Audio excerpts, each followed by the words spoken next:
Yeah.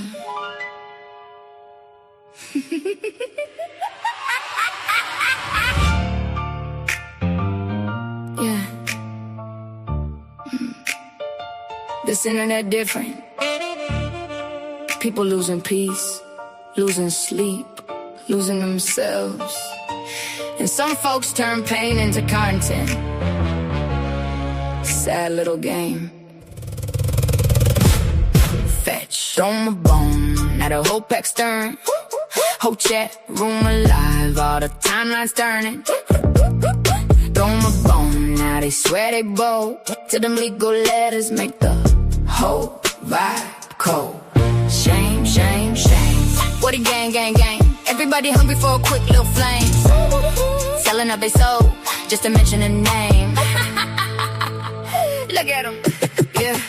I toss one crumb and the circus awake. Same folks lurking every move I make. Views look tight so they reach for a bait. Then disguise obsession as commentate. Funny, y'all don't care who pushed to the brink. Long as outrage trend and the numbers still blink. People taking losses left, right every week. But compassion disappear when attention peak. That's pitiful. Whole panels gossiping night to night. Ring lights glow, but the spirit ain't right. Everybody loud to reality bite. Then suddenly everybody wanna talk healing online. Too late for the speeches.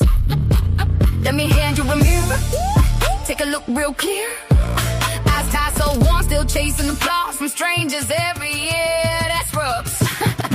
See, I go toe to toe, I ain't scared to smoke. But the law moves smoother than the loudest joke. It's the part these clowns don't really know why they stream emotions. Paperwork, bro, I kept warning, kept giving grace. Kept letting things slide just in case. Now, pressure different. Everybody brave till accountability knocked. The screenshots lined up and the channel stopped. Now the same folks whispering, let's all heal. After years trying to spin pain into reels. Amazing. Internet courage fade real fast. When attorneys start organizing the past. Now every live stream move tense and mad. Like maybe we should chill.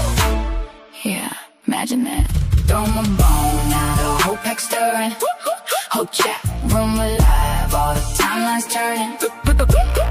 Throw 'em a bone, now they swear they bold. Till them legal letters make the whole vibe cold. Shame, shame, shame. What a gang, gang, gang. Everybody hungry for a quick little flame. Selling out they soul, just to mention a name. This platform ruthless, let's call it exact. People break down publicly, folks profit off that. Then act confused when the energy crack. Like humanity vanished behind clicks and stats. That's the sickness. And honestly, the saddest part ain't even the hate. It's the emptiness, the need to wake up every day hoping somebody else fall apart publicly. So your own life feel louder for a minute. Couldn't be me, I build your hover. Big difference.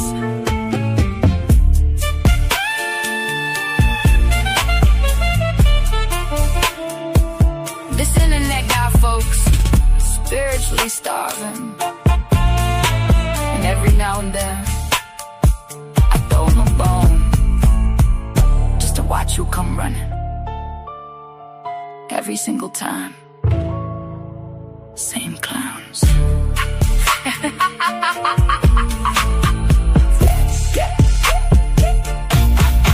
Fetch.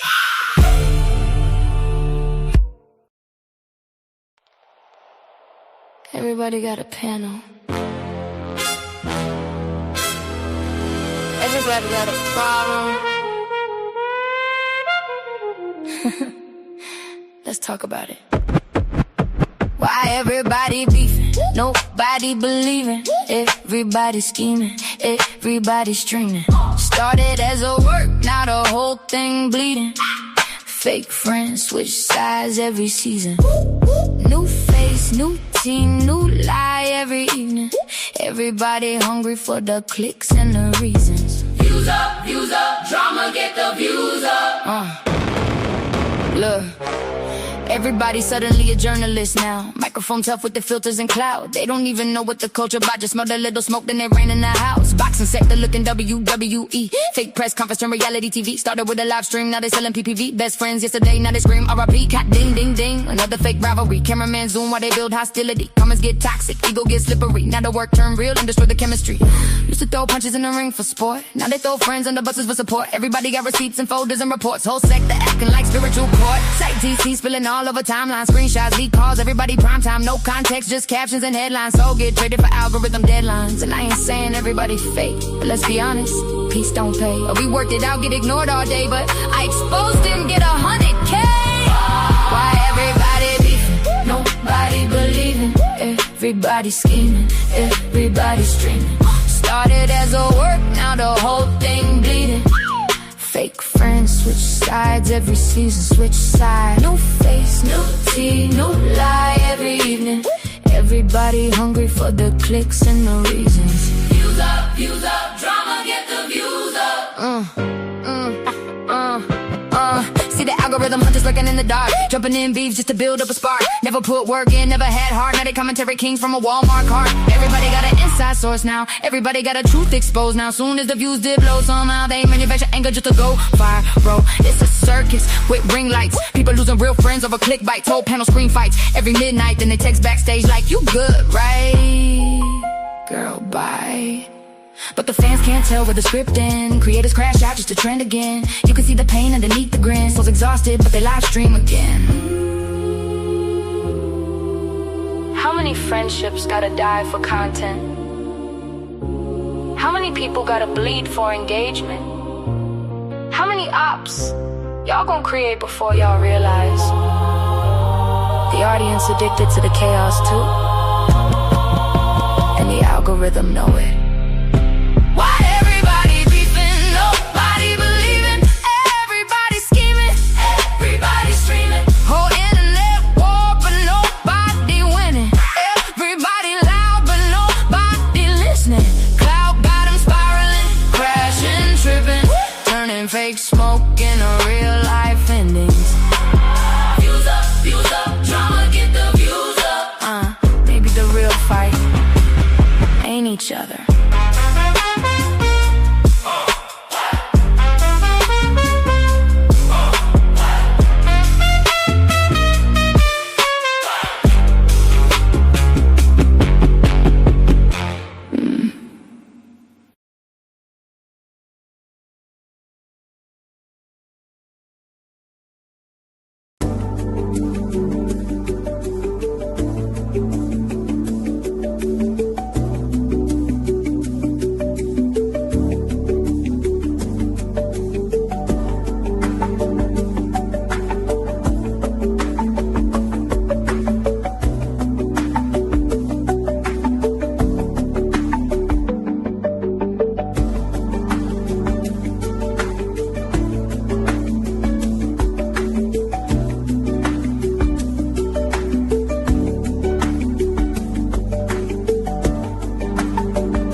All right, y'all. What's up? It's your girl Golden. I am back, y'all. So, like I told you, I had to take a quick break, tend to some things with my son.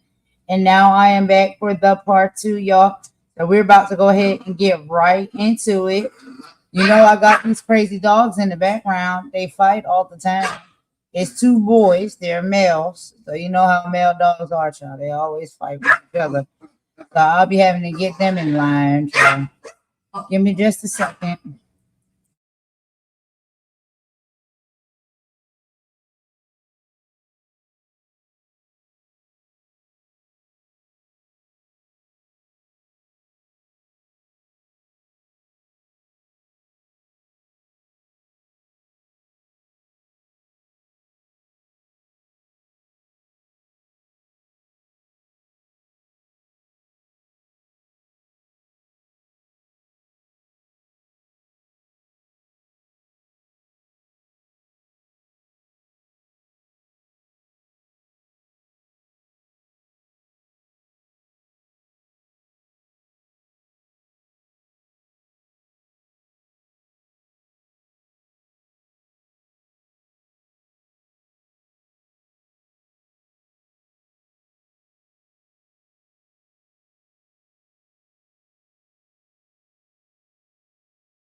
All right, y'all. So I am back. I had to put the dogs up in the cage, y'all, because they was just fighting each other and going to town.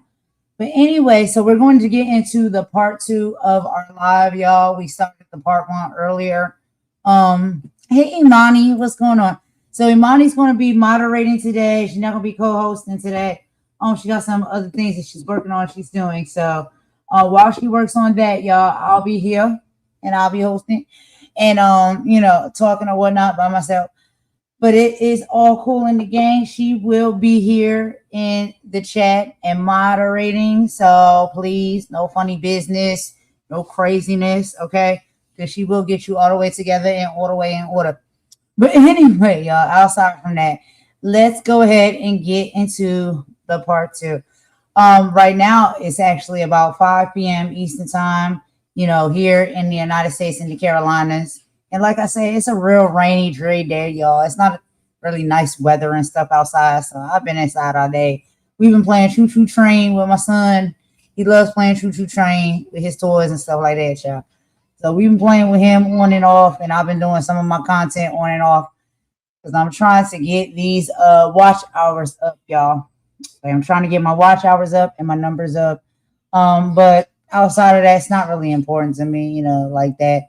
It is what it is. If it comes, it comes. If it don't, it don't.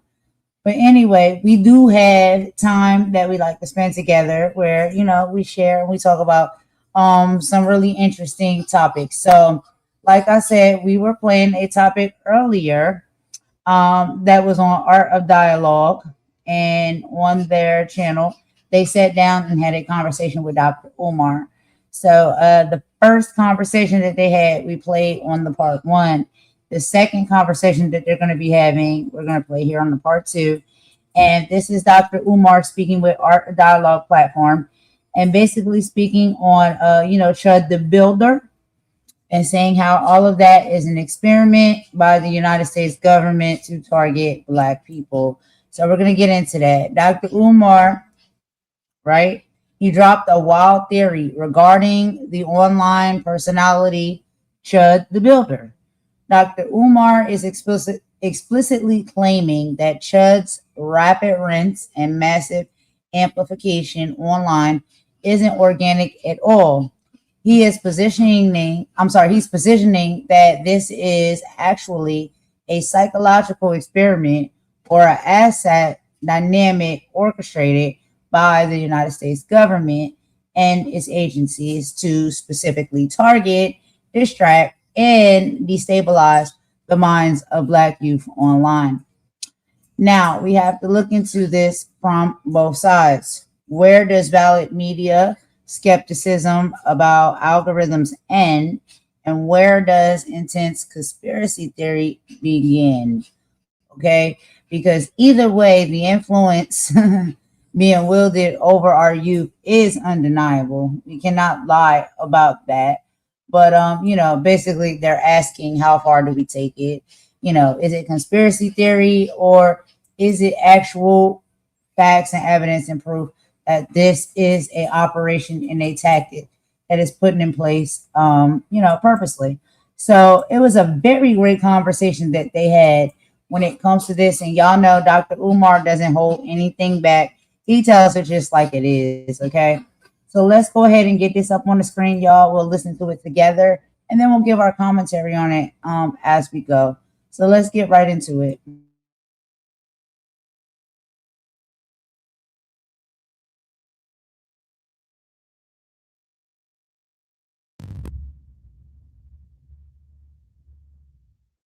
You heard about this one guy? His name is Chud the Builder, and he's going around antagonizing black people, calling them N words. And you heard about this? I've seen the clips of Chud the Builder. Most recently, Art, if I understand and if my memory is serving me correctly, he is being held after shooting someone multiple times outside of a courthouse. The man he shot was a disabled black veteran, shot him multiple times. The brother survived outside a courthouse. So they got the video surveillance, and he's being held on $1.25 million bail. $1.25 million bail. Attempted homicide is the charge. He does have an attorney. And to my knowledge, the public defender, Art, didn't want to defend him. The public defender didn't want to defend him, and so he had to go and find someone. I'm going to tell you what I think, Art. I think this is an FBI psych ops. I think this is an experiment by the U.S. government to see how black people will react to overtly violent white racists patrolling our communities. I think this is part of a larger experiment and social agenda that is preparing for a possible martial law or social unrest or civil war to come. Black people need to follow this Chud the Builder case. I'm wondering, Art, if he is a veteran. Do you know if he's a veteran or not? Because most of these crazies, quote unquote crazies, tend to be ex-military cutouts. Do you know if that's the case with him? Nah, from what I know, he never been in the military. Okay. Even if he's not, that don't mean he's not an MK Ultra, though. Most of the MK Ultra CIA psych op test dummies are ex-military cutouts, but they don't have to be. But I'm having a hard time believing he's just doing this unless he's mentally ill, Art. He could be mentally ill, right? But I'm going to follow his case. I think there's more to this Chud the Builder story than we realize. Much more. Remember, the CIA been working on psychological weapons and perfecting mind control since the 1940s. We are over 80 years of mental research and mind control, Art. So I believe a lot of these mass shootings, every one of them, almost every one of them are involved a veteran. I definitely believe that this was government. The Buffalo shooting, the Valde shooting, most of these mass high school shootings, look at them. They were either military cutouts or their parents were military cutouts. The Family Dollar shooting in Mississippi, look at these people, man. They always have a connection to the military. I wonder if Chud the Builder's parents also had a connection to the military. We're going to have to follow the story. Stephon Diggs, how you feel about how that situation played out? You know, Art, when I heard about the Stephon Diggs case, I didn't pay close attention to it because obviously he was already in the news with all the baby mamas. Of course, him and Cardi just welcomed a beautiful child. Allegedly, they're trying to work it out. I believe my brother Stephon Diggs is a polygynist. I think that's what he is.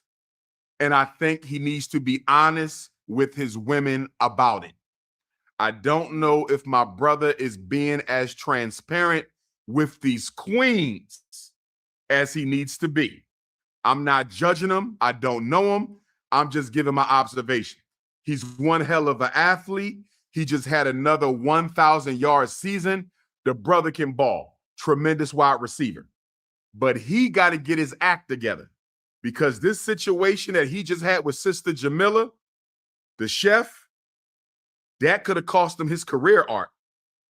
This man was charged with felony strangulation, bro.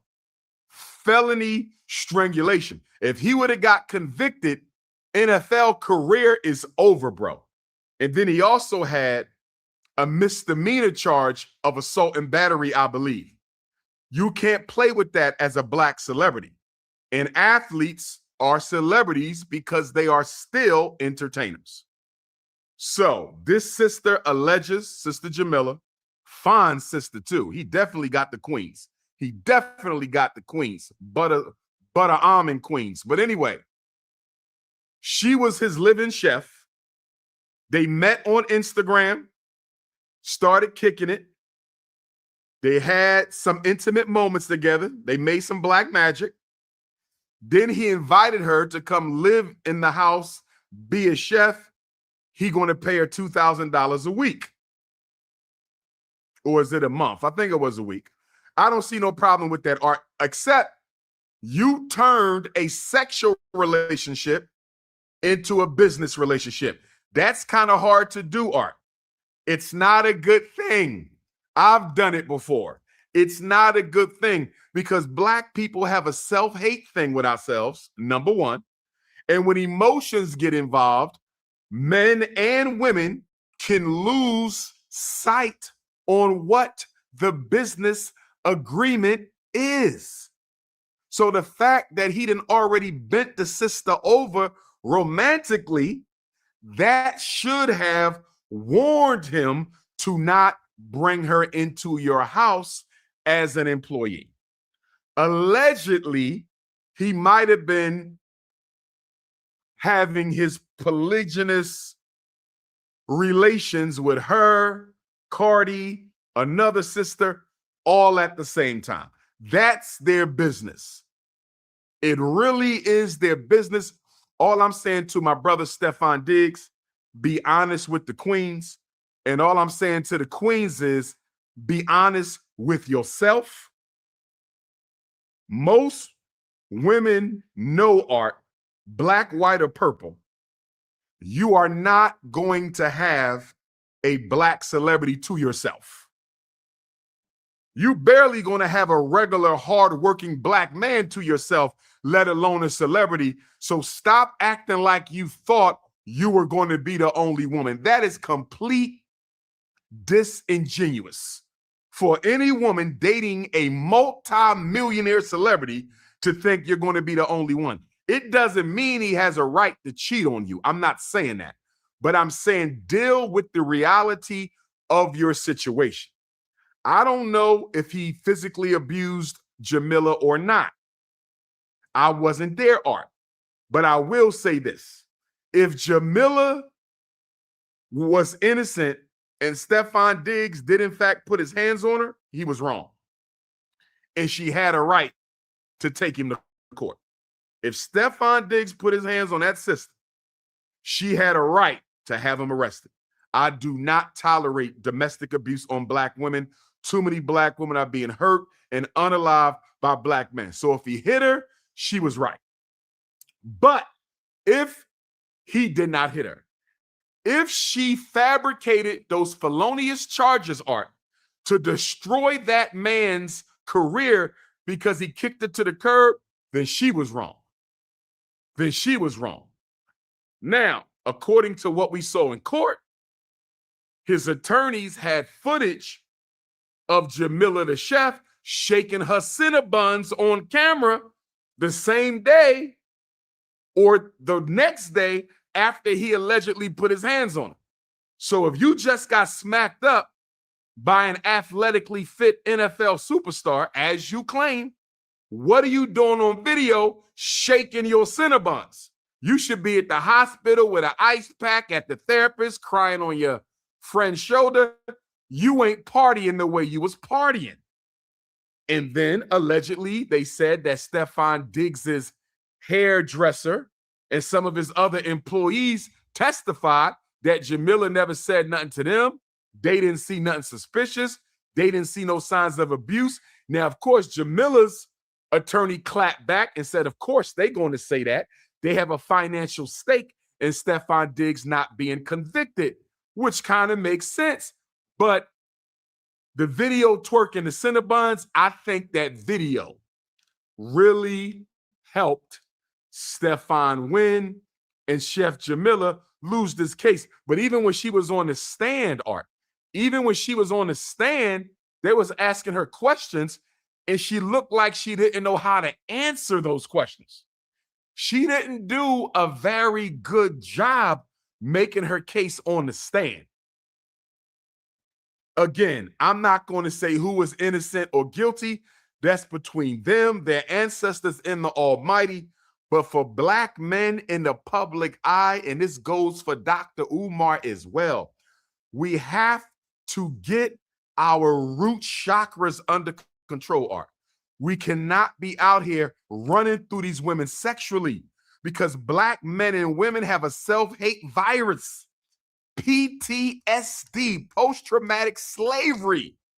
When you let one of these women go, they will try to destroy you strictly on GP because they didn't get what they wanted out of you. So Stefan Diggs, brother, get you some sexual discipline, start meditating and praying, find you a spiritual system or religion, create your own, bro. But the way you out here crashing out with these queens, don't get me wrong. I know the Cinnabons is amazing.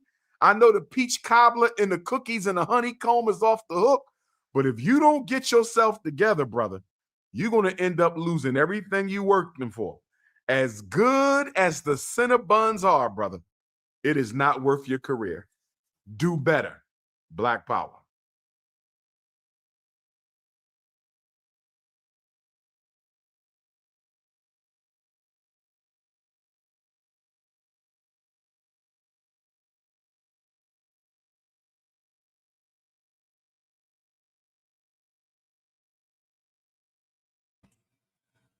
All right, y'all. So that was that video, and that was that talking point right there. And so we want to go ahead and just play that all the way through. And let's see, basically what y'all think and what y'all feel about this. Okay. I have a few points. When it comes to, and we'll speak on both sides, right? Because when it comes to this type of stuff, you have to speak from the, for men and you speak for women. It would be, of course, better if I had a man here to speak for the men's side, but it is what it is. When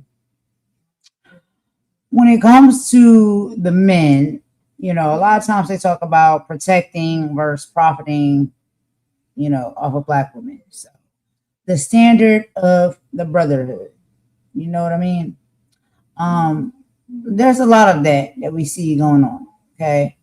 And there's a lot of talking points around it. Okay. When it comes to like these athletes and these men and stuff like that, and they're getting with women, sometimes they're getting with women that's within their, tax bracket, that also equally make as much as they do. And sometimes they're getting with or hooking up with women that aren't, right? And so, if you allow a man to tell it, a lot of times and a lot of talking points, it's going to be wrapped around the fact that they think that, a lot of women are just trying to get at them and use them for their money because they see that they're wealthy and they have money and all of the things, right? So that's one thing. When it comes to the women also have to have, I believe, a level of respect for themselves when it comes to, dating whoever it is you're dating. It doesn't matter if the man, is famous or an athlete or anything, has a certain amount of money. As a woman, you still have to have respect for yourself and not, allow yourself to be treated any type of way at the hands of someone. But we know that sometimes a lot of women will just overlook certain things and allow men to treat them a certain type of way if they're with a certain caliber of man, who has a significant amount of money, or representation or whatever it is. So they'll overlook all of the negative because the positive is how much money is in the bank account, how popular and famous they are, and how they can benefit from that. So they may just sit down and let these men treat them any type of way. And men, when they have that type of money and they hold those type of positions, sometimes it makes them feel so they can just run through women and treat women however they want because women are disposable at this point. They can basically get whatever woman they want, whether they have the looks or anything like that. To bag a woman, they don't necessarily feel as though they need that anymore because they can just throw bags of money at them and things that they can buy them and places they can take them and what they can provide. And that gives them, a way in, with certain women or a certain caliber of women that they want to be in close proximity to. And it may not always be just celebrity women, okay, because men like what they like, okay. They might not always be like, okay, I want to be with, this popular woman who is well known, she's a rapper or she's a star or she's an actress, whatever. People are not always hooking up because of those things, whether it's male or female, right? It's not always because of that. Some of these men, that are rappers and artists and athletes and things, whoever it is that they see fit, they want to hook up with is who they hook up with, and vice versa when it comes to the women. And they get in these type of predicaments, right? Where things can sometimes go south and go left, and now you're left up here to explain it, figure your way out of it, all of that type of stuff. We see that happening more times than not, right? So that's one of the biggest things, that does happen when it comes to the celebrity space, or not even just celebrity, right? Just individuals, right, that are out here trying to date and they got a little bit of coin, okay? When you got a little bit of coin, sometimes that can make things a bit more complicated when it comes to dating or being in a relationship with someone, because there are some people out here and all they are worried about is really the coin. Like, it's not a lot of talk. Do you ever hear these people when they come on these podcasts and they have these type of conversations, really have deep conversations about like their heart and their feelings and things like that? They typically are not having issues when it comes to that or necessarily speaking up about those issues, even though that is something that is actually playing out and happening. They're just not addressing it. They more so address the other part of it, right? Like, oh, I bought this person this, like this house, this car, these clothes. I poured and I invested so much money into this person and blue, blue, blue, blue, blah, blah, blah, blah. And the relationships and all of these things do not work out, right? Then we also have to segue into the physicality of it all, right? So now we're not just talking about all of that, those benefits and dynamics, when it comes to individuals being in relationships, where there's, a lot of money in the bank account or a lot of money at stake. We also talking about individuals that cannot regulate their feelings and emotions, and their energy, and they sometimes decide that when they get angry, they feel as though they can just wield out, and put their hands on one another, whether that's males putting their hands on females, females putting their hands on males, or both individuals putting their hands on each other, right? So we know within relationship spaces that that is something that happens. It shouldn't be common, and it shouldn't be common for us to be able to talk about, but we can't overlook and say that we don't know that that's a thing, right? And we're talking about some severe cases and issues of like DV and things of that nature, right? But we know that men put their hands on women, and we do know that women put their hands on men. We get that. It goes both ways, okay? And so a lot of this, that we are hearing sometimes when it comes to the public spaces, uh it's a lot of these celebrities that, it's all of this money involved and this lifestyle that's involved. And then we find out that in addition to that, they fighting and tussling with each other and, getting rough with each other and putting their hands on each other. Regular everyday relationships experience this. Guess what? Just because you got some piece of change in the bank account doesn't mean that those type of dynamics change or they're any different. Okay. Those type of dynamics can be the same in any relationship, and money has nothing to do with it. And how you live and what you got in your bank account, that really has nothing to do with it. So we're seeing more and more stories like this when it comes to these celebrities, whether they're married to the person or they're just dating the person or just in a relationship or something like that. There's a lot of talks and stuff being had around, these individuals are falling out with one another and it starts to get too aggressive and too physical. So, I mean, what would y'all think when it comes to this? Like, as far as what is the solution? You know what I mean? Like, what do you think? Do you think it's just more so people need to just keep their hands up off of each other? I don't know. And so, what do y'all think about that? Luna's blade is here again. She was here earlier. She's around everywhere all of the time. And Luna's blade, I'm just like, yo, with these people that come in and they do these type of things on a regular day basis, what exactly do you want? Like, what do you want? What is your gripe? What is your issue? Why are you so mad? Why are you so upset? Do you just want to be seen and be heard when you come to certain people channels? Do you want to be spoken about or talked to or talked about? What exactly is your reasoning for coming around and saying the things that you say? Because you're never on point with what anybody is talking about when you come around. You have your own set talking points when you come into people's chats and channels.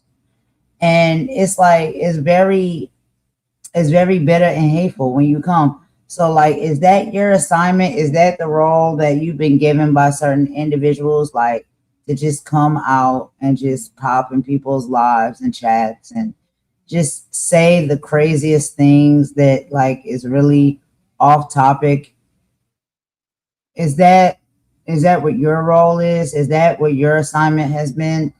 Is somebody paying you or somebody, you know what I mean, like pushing you to be in that position to just roll around and stroll around and come into people's chats and channels and just say things that are so off the wall and really doesn't tie in or correlate to anything that's being talked about within the content? Apparently you're a professional at this. You know what I mean? What's up? Asher is back. How you doing, Asher? Luna ran away. I don't know what's going on with Luna, but I see Luna in a lot of places and on a lot of channels. And every time and wherever it is she goes, it's nothing positive that she has to say. I never see her saying or doing anything positive. She just seems to be stirring up trouble or trying to ignite some type of distraction or confusion or chaos. And I don't understand. Like, do y'all get paid to do that type of stuff? Are they paying y'all to do that? I'm curious. Like, how much do they send to y'all Cash App and y'all PayPal for y'all to go around on different people channels and stuff and just lead with that level of animosity, anger, division, stupidity? Like, I hope the payment is really worth it. I really do. Like, if you're getting paid to be that type of person that comes around and does that stuff on people's chats all the time, frequently, daily, I really hope it's worth it for you. Like, I really hope you're getting something good out of that. If that's what you spend your time doing, because it's really pretty pitiful and it's really pretty sad. And then when you see these type of individuals that move and operate that type of energy and you call it out, you shine the light on it and you embarrass them, if that's what you call it, then they get mad at you and they want to say negative, terrible things about you and lie about you and your character. But you can do all of those things. That's fine. Like, you can lie all day long. You can paint me to be whoever it is you want to paint me to be all day long. But the proof is in the pudding. And I think a lot of people have called your name out by now. I don't know who you are. I don't know if you're a troll. I don't know if you're a real account. I don't know if you're a real person. I don't know who you are. But you do come around to a lot of different people's channels and you try to like stir the pot and make trouble, and you're very heavily distracted from what is being talked about within the topic. And it's just like, if you're going to come in, this is the thing. If you're going to come in and you want to talk and you want to have a conversation, can you please at least stick to the topic? Can you please at least have a conversation with the individuals who are talking about the topic that's at hand and that's being discussed? Don't come in and try to troll. I don't understand why y'all do that. Do y'all get paid for doing that? Do y'all really get paid? This is Luna's comment. So money buys women. What do you think, Luna? Do you think money buys women? You tell me. Golden, the F, you know about connected people for real. What are you talking about, Luna? Nothing you say makes sense. Hold on. Hey, Imani. Hey, girl, what's up? Finish up Yeah, some of your listen, work. please don't allow these people to distract you. They have nothing better to do with their time than troll people. Just get on with just keep going with your content. That is what their aim is, to distract you from what they're doing, because their lives are boring. If they are real people, I personally think most of them are trolls. Look at their spellings. And this is all they've got to do all day. Luna's Blade's probably a troll account. Just get on with your content. Do what you're doing. You're doing a great job. Leave them be. Their time is spent either dragging people, saying negative things, looking up people's personal lives, swearing on their lives, making racist videos. That's all they got to do. Just leave them be. They're a waste of time. Honestly, they're not on your level to even entertain. Like most of these people, not on your level. So just keep doing your content. The show's going well. Just keep it moving, hun. Okay, I appreciate that. I will move right on along. And like you said, we gotta ignore these people, because yeah, it's just like moving on. Anyway, y'all, so let's get into the next topic, okay? So we already talked about Dr. Umar, and he was addressing a little bit, some things and whatnot. We're also going to get into the next video from him as well. Let's see. I'm sorry.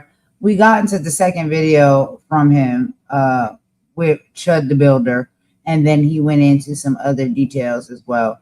In our very first part of our live that we did earlier, we let Dr. Umar speak, and he did talk a little bit about Druski and Erica Kirk. But we're moving on now, right? So now we're about to get into some conversation that was had and held around K. Michelle. And K. Michelle was on Club Shay Shay with Shannon Sharp.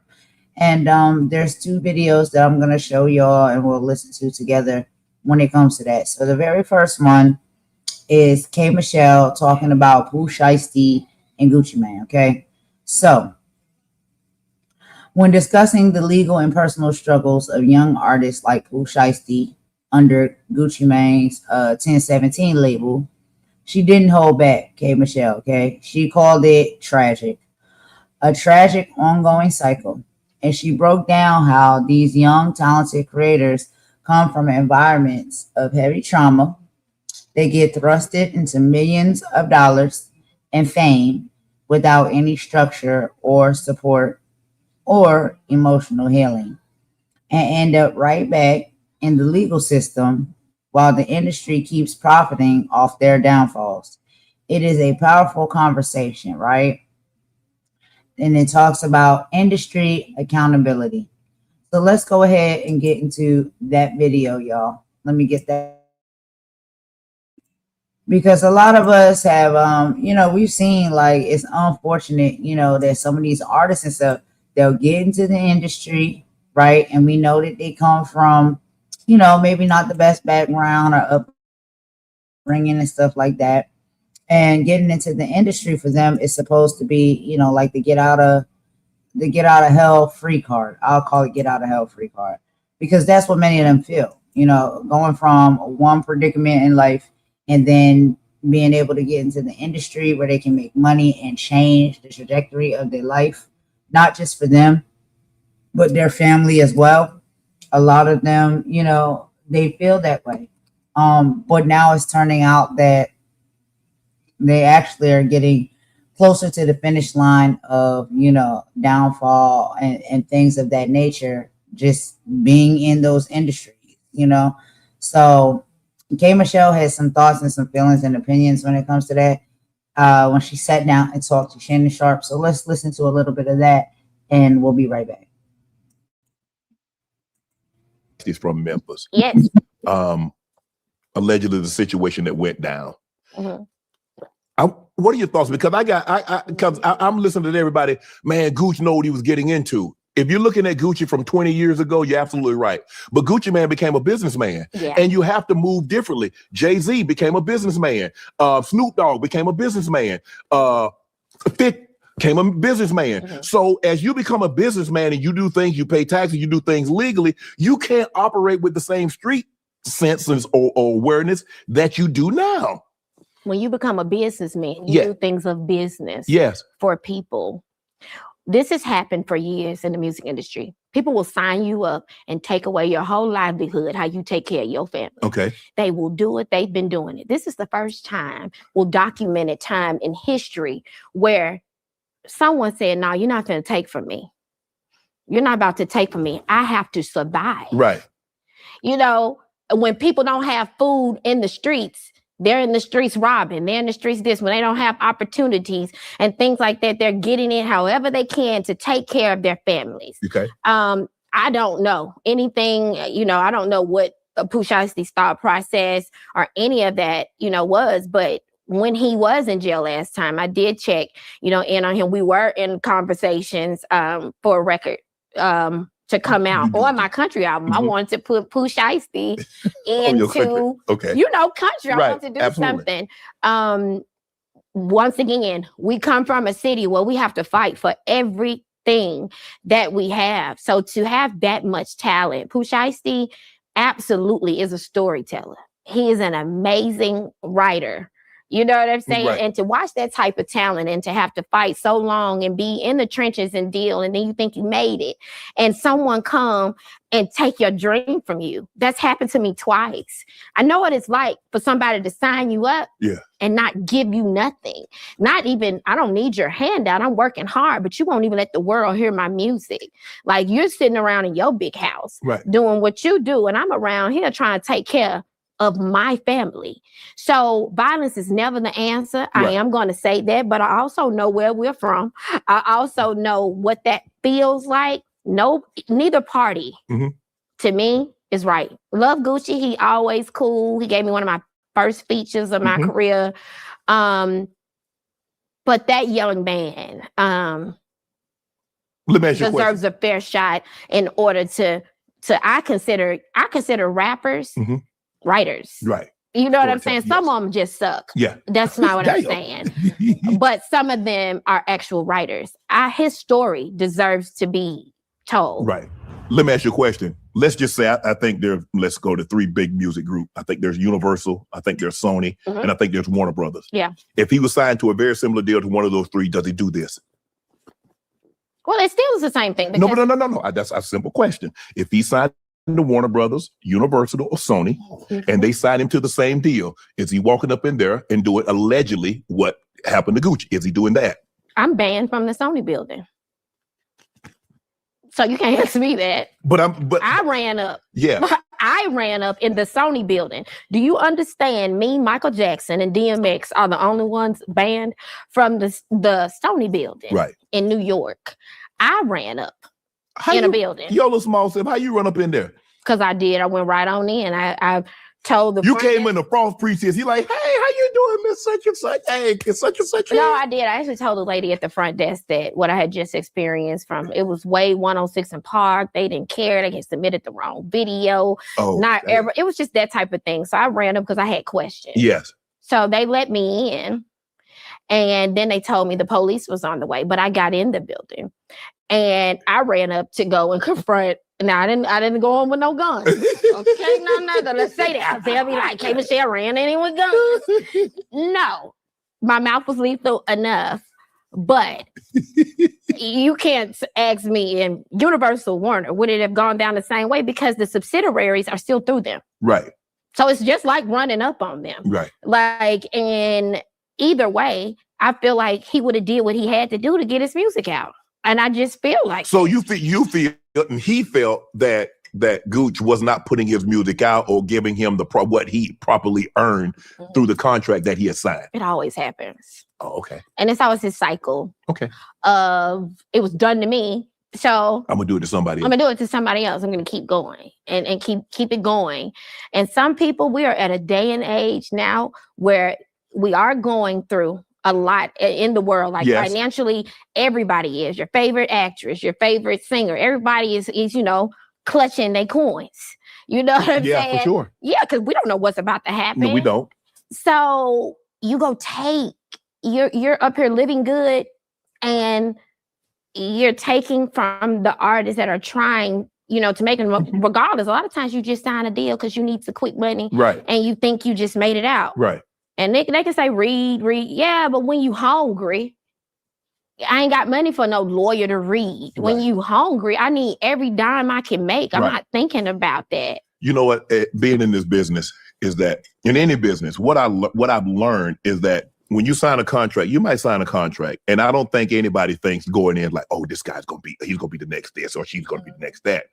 And all of a sudden, you might agree to a number, but as soon as the money starts to come and it's more than what they thought, they try to find ways to get more of it. And I'm not telling you what somebody told me. I'm telling you what I know firsthand. And I think that has a lot. And I don't know if that's the Pooh Shay Shay situation. I don't know if that was your situation. And I don't know about, I can just speak to me personally. Okay. Is that when a situation happens, it's like, okay, we agree to this number. This percent, you get this, I get that. Now all the money starts coming in more than what we envision. Now let me find out a way where I can get more, because he making way more than I thought he should be getting. That's too much money. Yeah. Whoa. What's too much?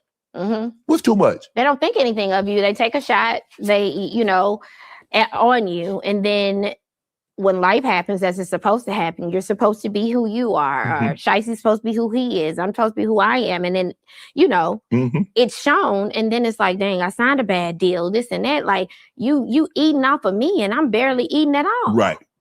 And I just think this changes the trajectory of what happens in the music business, because this is our first time getting to see someone saying, oh, I'm not laying down taking it. Right. If that's what happened. We don't have a clue. It probably didn't even happen. But this type of thing, this is our first time getting to see what we think in our head we're seeing is saying, no. I'm taking my talent. I'm taking care of my family. I don't care by any means necessary. I'm going to eat. Right. This is the first time you've heard stories. Suge Knight back in the day, Death Row doing stuff like this. But we've never had the federal government, the Department of Justice has gotten involved and say, this is what happened. Like, what? Damn. When y'all start worried about what's going on? But hey, that's where we are now. What is it about Memphis? What's with the beef, the Memphis rappers and beef? What y'all got going on up there? I don't want any parts of it. I love them all. I really don't. I just think it's the thing. Like, there's beef in Atlanta. There's all these, beefs, but we're so small. Right.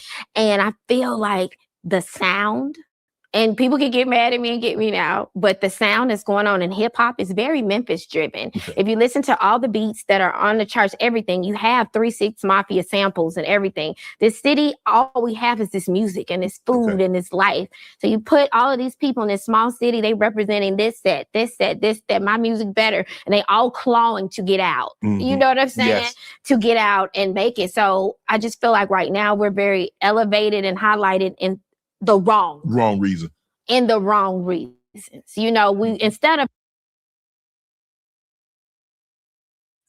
All right, y'all. So we pause it right there to just take a quick commentary break. So I got a few things that I wanted to point out that you know are talking about within this conversation. Which, if you guys have not checked out this full interview and this full conversation over on Club Shay Shay, I would recommend that you guys go over there and check it out and watch the entire interview. I just have 2 clips that I'm showing on my live this evening, but it was an excellent conversation with K. Michelle and Shannon Sharp.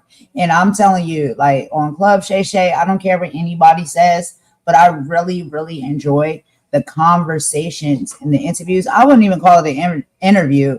I call it conversations. I really enjoy the conversations that he has with so many guests on that platform and that podcast. He does excellent work. And, you know, for many people, that may be the goal, right? Maybe, you know, they can inspire us to get there or get to that level one day. Lord knows, I would love to have a podcast like that, like Club Shay Shay, to be able to sit down and talk with people. But anyway, y'all, let's get into this. I have a few notes and stuff that I took here. So, number 1, for men, breaking the cycle of trauma to profit. Okay, so we have to talk about the crash out pipeline. K. Michelle noted that young men coming into the rap industry are often thrust straight out of the environments of extreme survival and trauma and pushed right into multi-million-dollar contracts. Now, here's the heartfelt truth. Money without mentorship is a trap.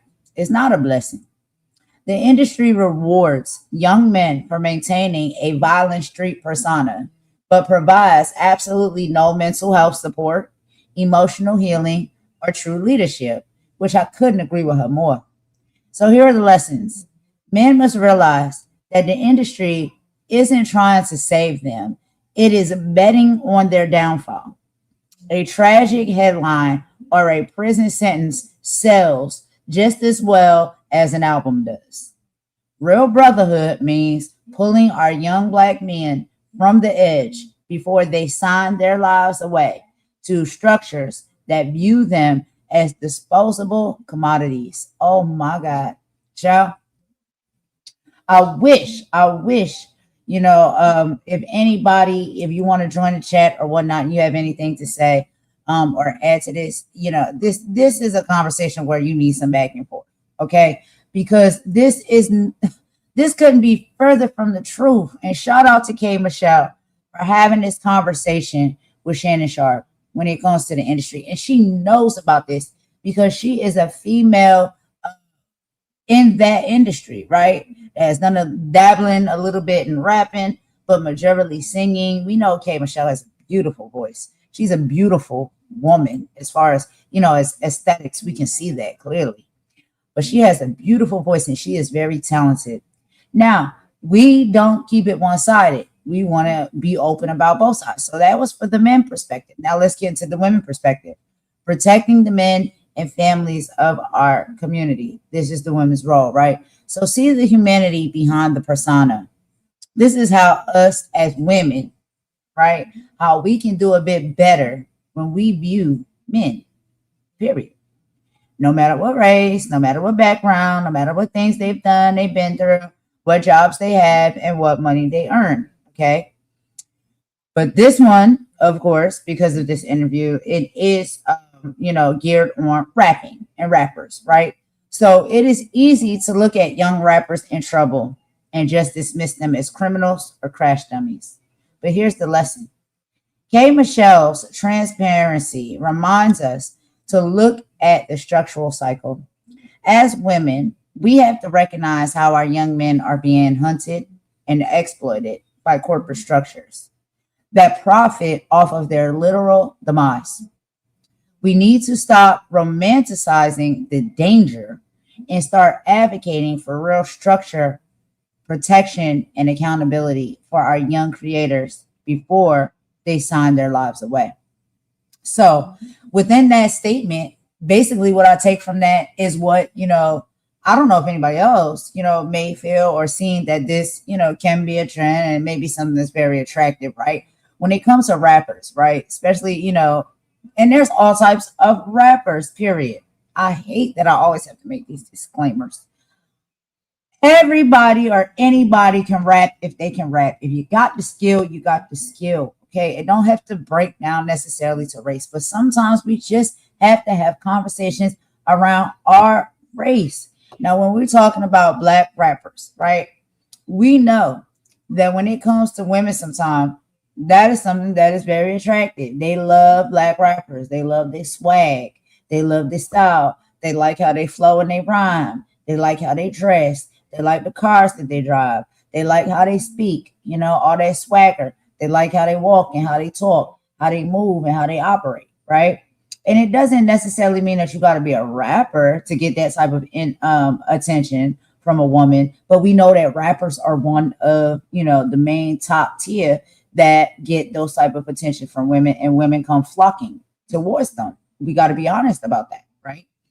And so what K Michelle is saying and what they're talking about within this interview is like, there is a push, right? When it comes to the industry, when it comes to, these men and whatnot that are rappers, to be swaggy. They got to dress a certain type of way. They got to talk a certain type of way. They got to walk a certain type of way. Their content that they make, their raps and their music that they make, they gotta talk about a certain type of thing, right? And the women are attracted to that. However, when these men are popping out here, right, as these thugs and these gangsters and these mafia type imagery and badass energy, you know what I mean? That sometimes is attractive to women, right? Like, that nigga's the go, or what I'm saying, ain't nobody messing with him, or boop boop boop, all of the things, right? That's attractive to some women. Like, he's a kingpin, he's a this lord, he's a that lord, whatever it is you want to call it. You know what I'm saying? That's attractive to some women, right? That these men move and operate like that. And a woman will get with that man, and because he move and operate like that, and that's what attracted her to him, allow him to continue to behave that way, allow him, not even necessarily allow him, but like rock with him while he's behaving that way. He's doing those type of things, whether it's out in the streets, whether it's for content and the lyrics and the music or the music video, whatever. Like, sometimes the women co-sign that because they find that image, very attractive, right? But a lot of times the way these men are moving, and we're not even just talking about on set, because they're portraying themselves as something that a lot of people, that know them, think about some of these men, these male rappers and stuff. They got mamas and aunties and cousins and all the things, right?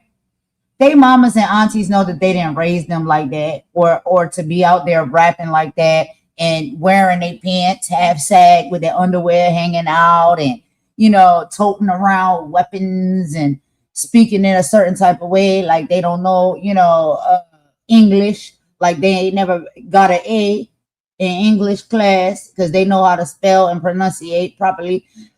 Mothers and stuff is out here like, I know I raised my son better than that, and then they get out in a society, in a world where it's like, what society and the world wants from me and what they will pay heavy amount of dollars, right? And recognition for is for you to get out here and talk Ebonics, like you don't know how to speak English, you know what I mean? Like out here dressing, like, you know what I mean? Like whatever, if you swagging your pants and sagging your pants and stuff like that, you have like this persona around you that you know, a womanizer, like you don't care about women, you don't care about their feelings. You'll slap a bee upside her head and punch your teeth out and all these things. Your mama didn't raise you like that. Your family didn't raise you like that. Society sometimes pushes these men, even their homeboys pushes these men to you know, and these young boys to be out here in the streets trying to prove something to somebody that they really don't have the proof. It starts a lot of time in the youth, right? Even before they get their big break or they get a deal in a record company, you know, to be a rapper or whatnot, you know, or get with a certain industry or something like that, or get in the industry or with a certain record label. Before that even happens, you know, they go out with their friends and their youth and they be out in the streets and society makes them feel as though, you know, they got to have this hard exterior, like, you know, I'm a slap a woman or I'm a slap a girl, or, you know, I got all of these women, I don't care about none of them, they all just a number to me, I just lay them all down, one, you know, sometimes several a night, several a day, whatever, I'm busting them down, boop boop boop, you know what I mean? And so sometimes that is like the imagery or whatnot that society in this world will put on our young boys and our men, you know, to make them feel like they got to move and operate that way. And a lot of times it's disheartening for the mothers, it's disheartening for the family, because it's like, yo, I didn't raise you like that. I didn't raise you to go out here in these streets and just be, you know, breaking women's hearts and banging down all of the women and, you know, just out here, and then you get mad enough, you putting your hands on them, and you out here running around, toting weapons and gangster and rah-rah and all this stuff. You wasn't raised like that. Society is telling you that you have to be like that to be accepted or to get further in life, right? And so that's the street stuff. Now I can speak to y'all, you know, for when it comes to some of these things, when it comes to like the streets and the hood and stuff like that. Because I know about that. I know about the streets and I know about the hood. And I know that that is a heavy pressure that is put on young boys and men when they come from certain cities, certain areas, certain backgrounds, right? There's a pressure for you to be this type of dude, you know, that's cool. This is the one that gets the respect, you know what I mean? Based off of the things that you do, even though deep down when you do it, you probably don't even feel good about doing it, because that's really not you. You wasn't raised like that. You wasn't brought up that way to do those type of things. But society says, hey, and we're talking about, and yes, I'm so sorry, y'all. I know this is not based off of just a race or a certain racial breakdown. But when I speak, I can only speak from my race because that's the only experience I know. I don't know anybody else's race or experience. I only know my race and experience. So when I talk about the Black people in the Black community, I can only speak about that because that's what I know. So in the streets, in the hood, in the neighborhoods where I grew up, yeah, it's a lot of pressure that is put on Black boys and Black men to get out in society, right? Sometimes very young and very early on, right? To make the money. And sometimes that money they making, guess what? That money's benefiting the household. They might be getting out there to make that money because they want to help mama or they want to help their siblings and stuff like that, you know. So all of this, and you know, this is a conversation that could be deeper for another time, but all of this ties into why a lot of us are seeing, you know, sometimes this rhetoric that is wrapped around some of these rappers and these performers that are predominantly Black, right? That are out here, you know, powing up the block, and a different woman every hour or a different woman every night, and no respect for no woman, and put your hands on a woman and call a woman out of her name, and, you know, doing abstinences, and, you know, drinking yourself to oblivion. And all of these negative stereotypes, right, are put sometimes on Black men in within our society, right? And a lot of time it is orchestrated from the streets first, and then when they get into the industry is supposed to be the very thing that they think that they're signing up for to escape those scenarios and those experiences that they have on the streets. All to find out when they get into these industries, the industries just play off of that. The industries up the ante when it comes to that, right? And a lot of times they feel like that's their, I got a golden ticket. You know, they got a golden ticket to get out of the hood. They got a golden ticket to get out of the societal norms and the structures that have been put in place for them to think that this is all they'll ever be good for. And this is the only type of life that they can live. Getting into these industries like the music industry, like Hollywood, getting into sports, all of those different type of things. That's your golden ticket out, because they equally don't want to go through that. They don't want to live like that. They don't want to be like that. Sometimes they get very tired. Now there's some that are institutionalized when it comes to the hood, and we're not even just talking about jails or any type of, you know, places like that. I'm talking about just in your neighborhood and the things that you go through. You can be institutionalized when it comes to that because you have grown so used to it. You don't think that you'll ever get out. You don't think that you can ever do anything different or anything better. And you get institutionalized mentally and you're stuck. And then when you have a skill set or you connect with certain people, they're like, yo, I believe in you. You know what I'm saying? I see you got some skills, you got some talent. I think we can do something with this. This can change your entire life. And people will say that sometimes to these artists, young, especially young. This will change your entire life. This will change the trajectory of your life. They will sell that dream sometimes to these people, only for them to get into these industries and find out that the industry wants to monetize off the very same thing that you left the hood to get away from, or your life or your background or predicament to get away from. They will monetize off of that. They will re-trigger you all over again. You think you're escaping. You think you're escaping from the circumstances that you're in, all to fall into the hands of people that want you to up the ante of those circumstances and that portrayal for money, for popularity, right? This is what these industries do. They pull off of that and they throw you right back into it. That's what K. Michelle is talking about, from what she has noticed and seen as a woman, as an artist in the industry, but also what she has seen being done to men. They will pull whoever you are, wherever it is you come from, especially if you're Black, you're coming from the hood, you're coming from, you know, neighborhoods and circumstances that are not so great, and you're trying to get away from them. And once you get that chance and you get that golden ticket, you think, because they sell to you and they tell you this will change your entire life. This is going to change the trajectory of your life, right? And then once you get up in there, what do? They sell you and serve you up the same very thing and struggles that you had when you was living in the hood or living, you know, in the circumstances you was living in. They tell you that that's what sells. That's what makes money. That's what people want to come to see.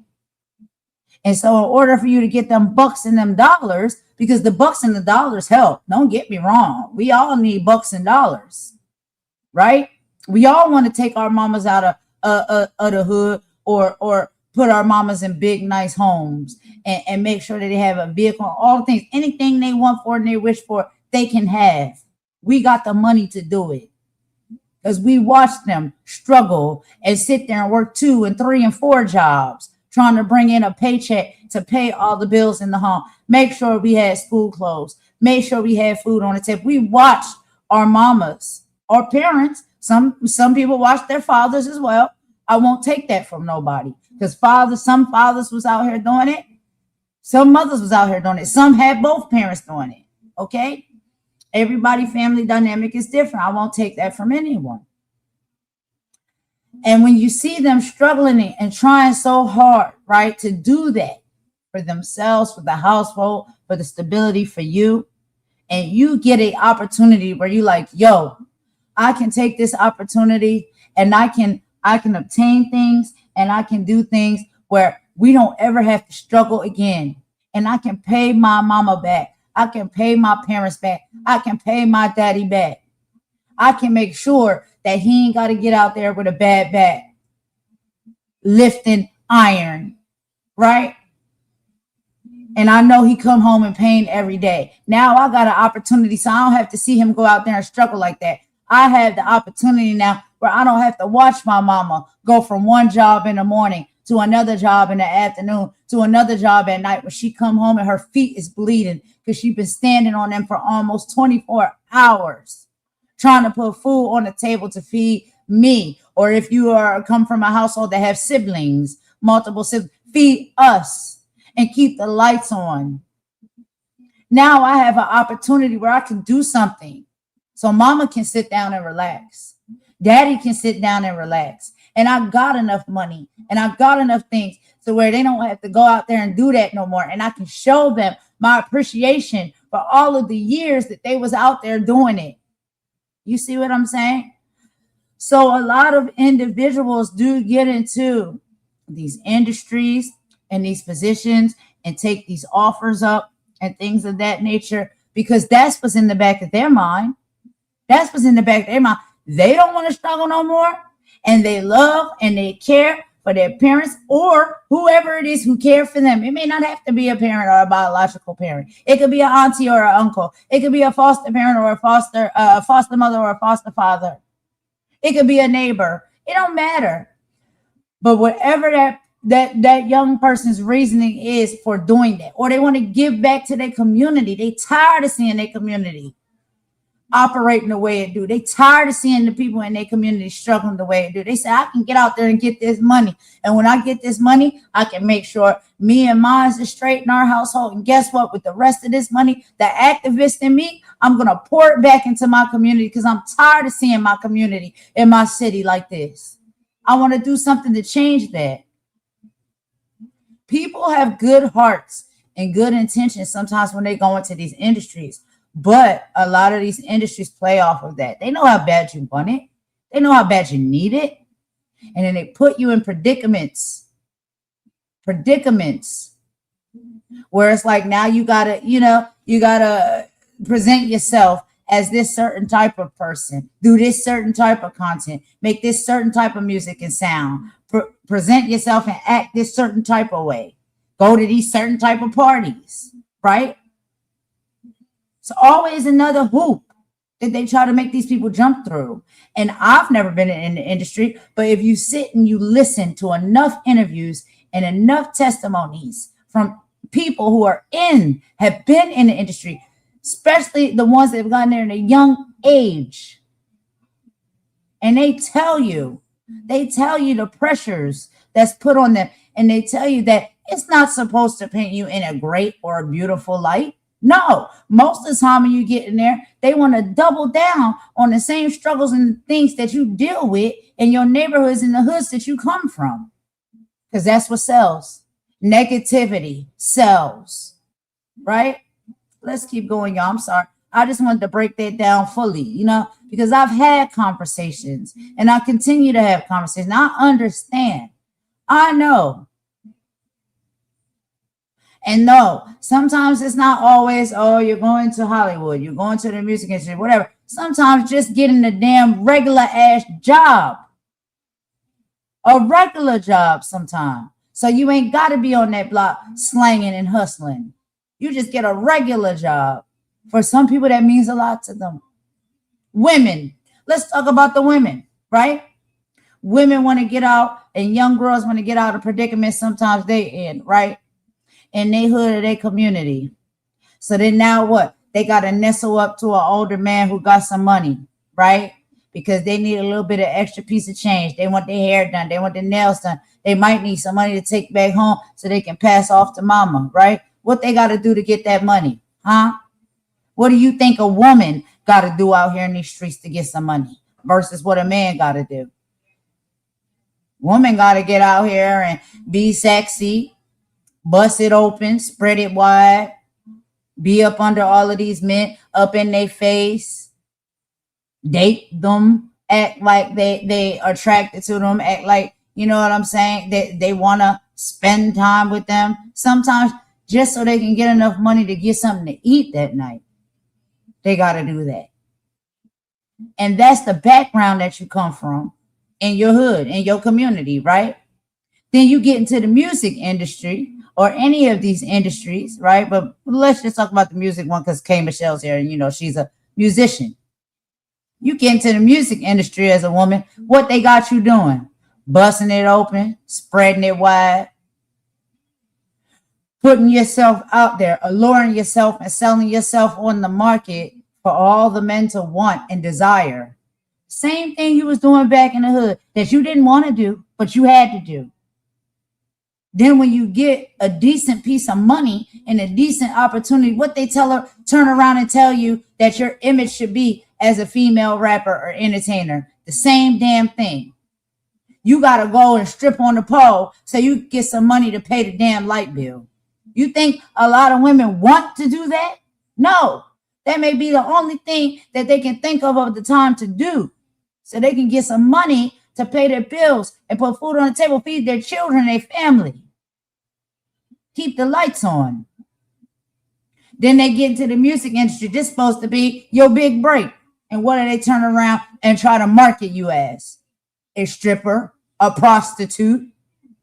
Got you taking your clothes off, busting it open, spreading it wide, twerking it down, saying, oh, Lord, the nastiest, craziest things in the lyrics, which is probably some of the things that you had to tell the guys so you could get the damn money and the coin when you was in the strip club trying to put some food on the table when you was in the hood. Same things you had to tell to those men to get them to throw the big dollars. Now you got to rap that shit in a rap song while busting it open, spreading it wide, and showing your titties and your ass.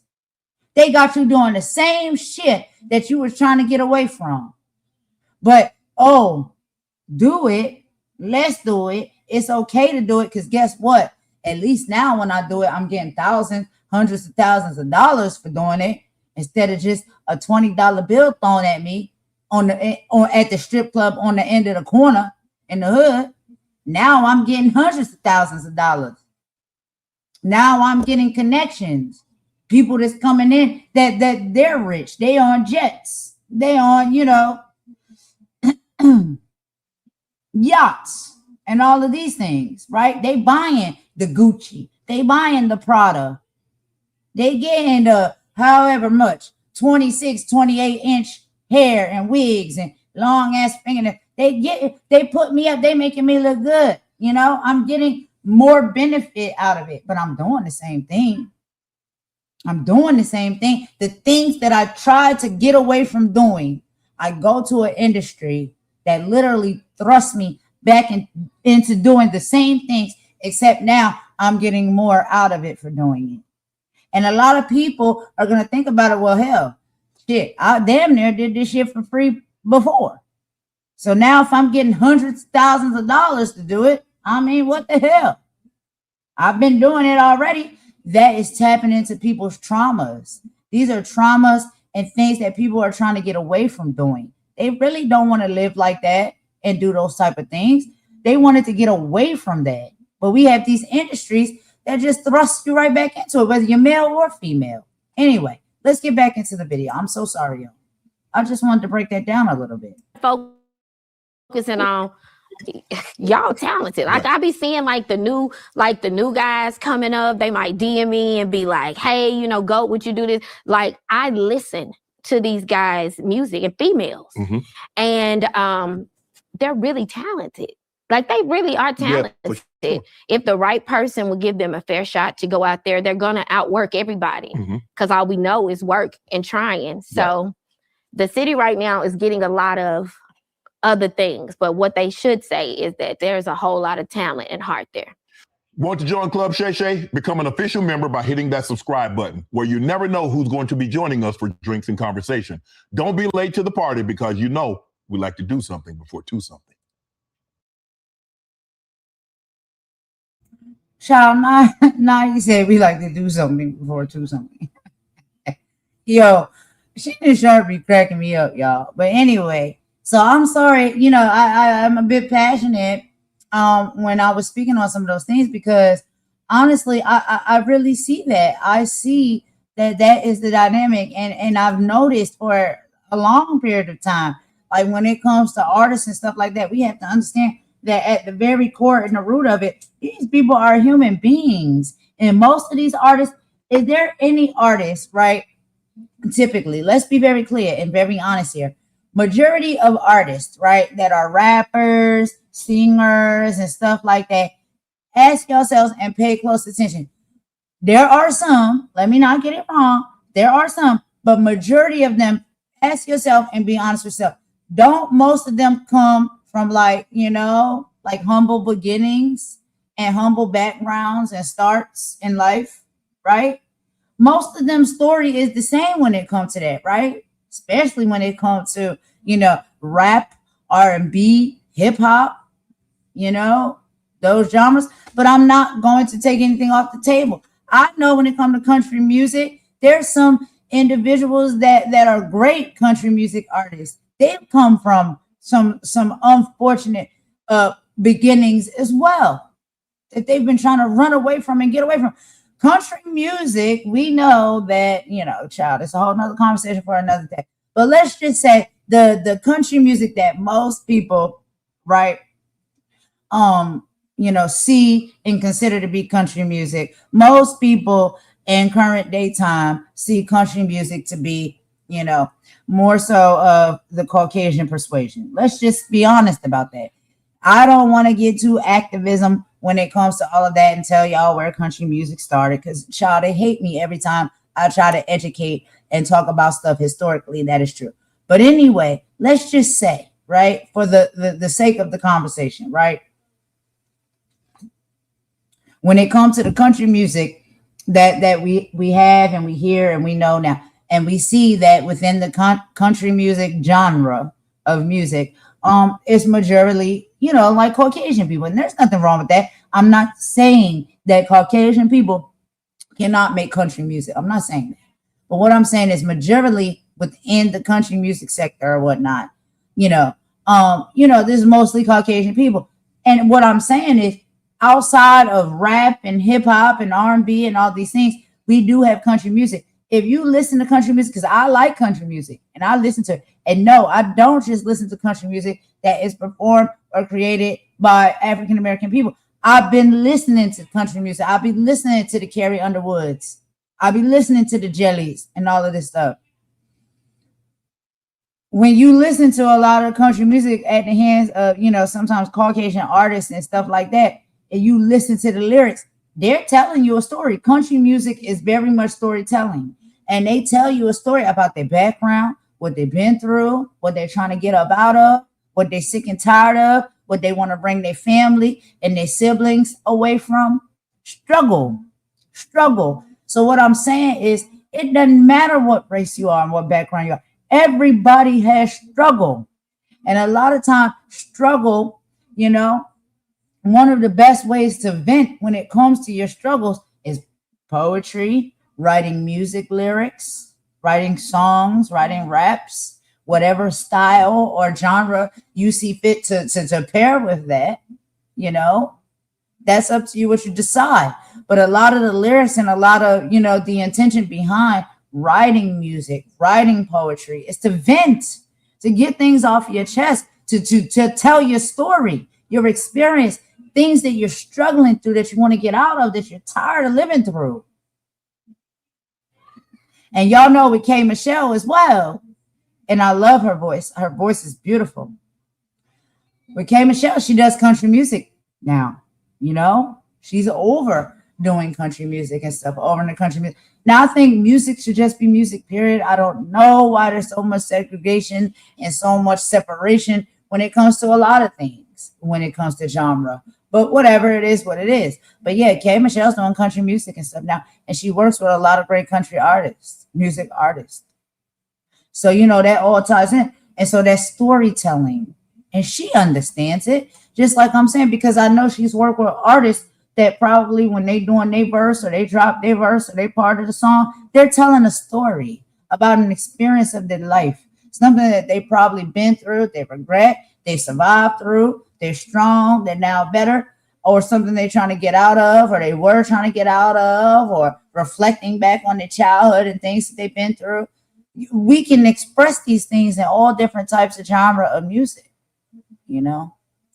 So anyway, but what I was saying and what K. Michelle was saying is, when it comes to the industry, they will pull on those very hurts and those very same struggles, right? And that is what they want you to tap into, because they said that's what'll sell.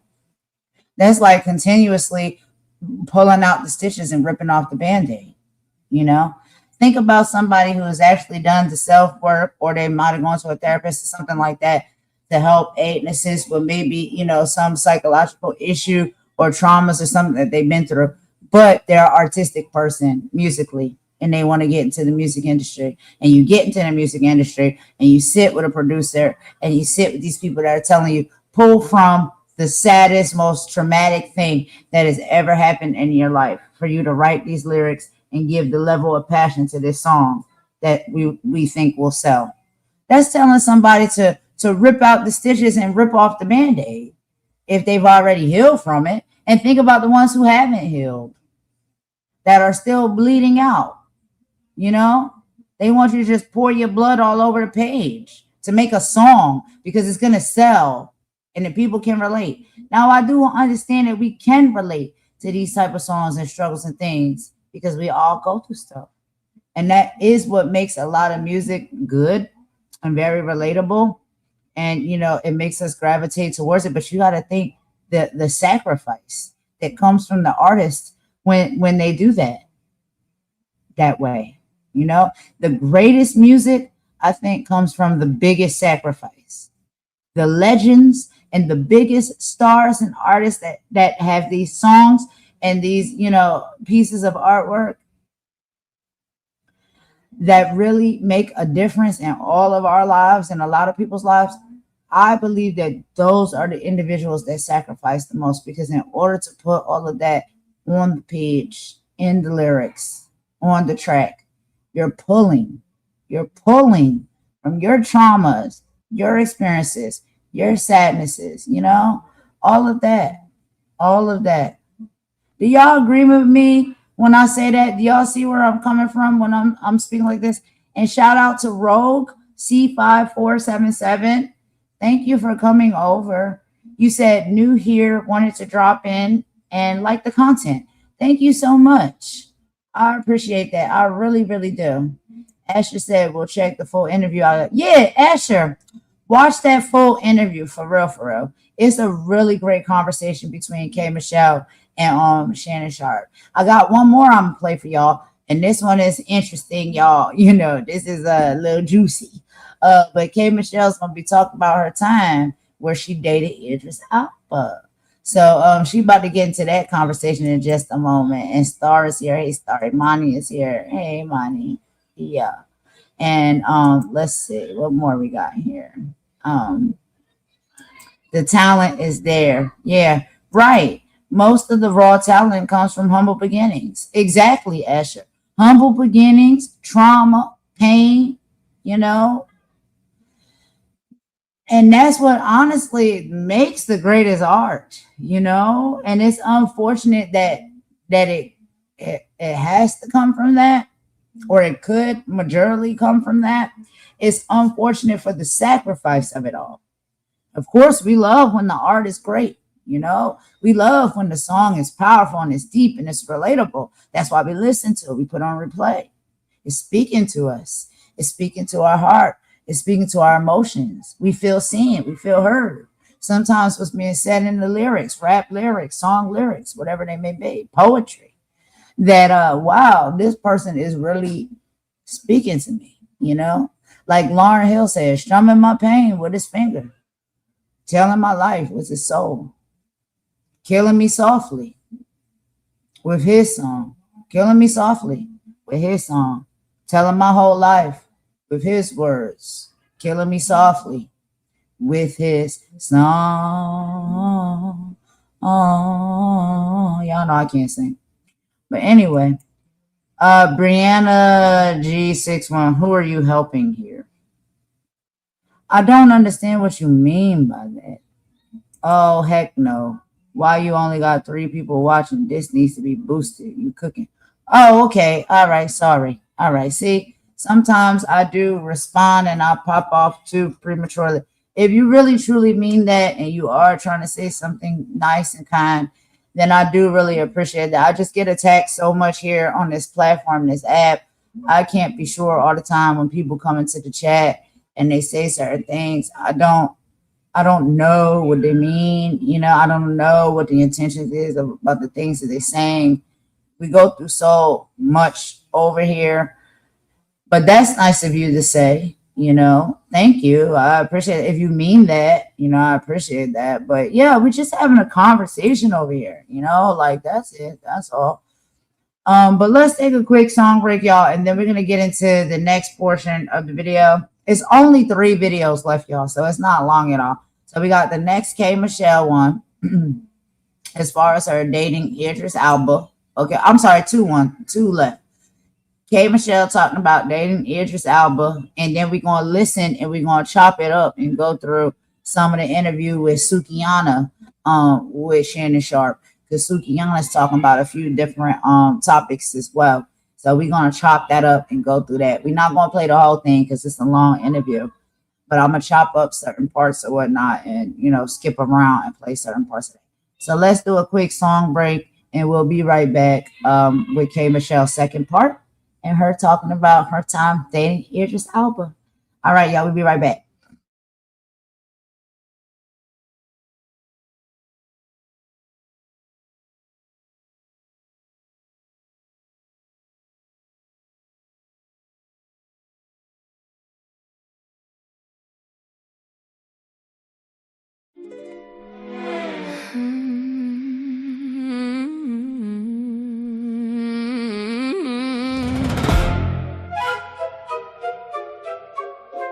Yeah, internet got everybody acting now.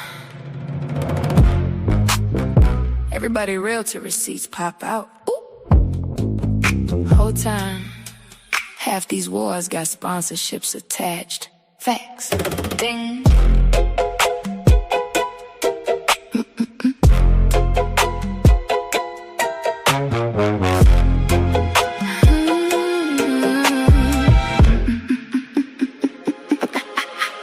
Came in humble, peeping vibes first. Everybody got a story who rehearsed worse. One loud say villain, next string queen. Whole timeline living off clips and memes. Clock it, screenshot, text, crop context, then turn pain into profit monetized. Spinning if you say, let me hear both sides. Now they looking funny cause you think with your mind. Girl, bye. Whole sector built off selective outrage, fake tears, fake growth, fake healing stages. Everybody reach peace till the views drop low, then another fake fallout for the next show. Whole time, fat. I don't move with mobs, I observe first. Cause loud opinions don't decide what truth worth. Every villain ain't evil in disguise. Every angel ain't honest behind lies. Preach. I stand on business, not delusion. Have these friendships, strategic fusion. Views go up when the fake beef fly. Then they backstage laughing after live stream night. Facts. Stand on business, tip toes planted. Everybody tough when attention granted. Wrong is wrong, right is right. Truth don't switch, cause emotions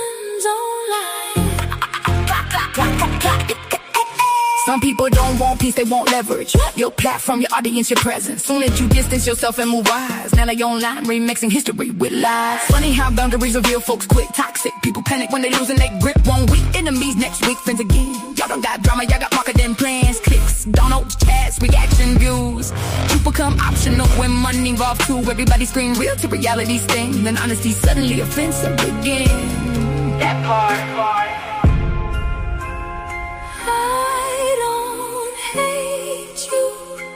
I just see clearer now. Some people love chaos more than connection. Some people only loyal when they need protection. I stand on business, solid pressure. Can't buy integrity with views or extras. Everybody asking for digital consumption. Whole lot of chaos for online discussion. Facts. Stand on business, no pretending. Truth stay truth when the trending in. And I won't fall just to fit online. Cause truth don't pick sides. Truth survive. Truth survive. Survive. Truth survive. Survive. Truth survive. Survive. Survive. Survive. A lot of these friendships transactional. A lot of this outrage profitable. Truth survive. Truth survive. Truth survive.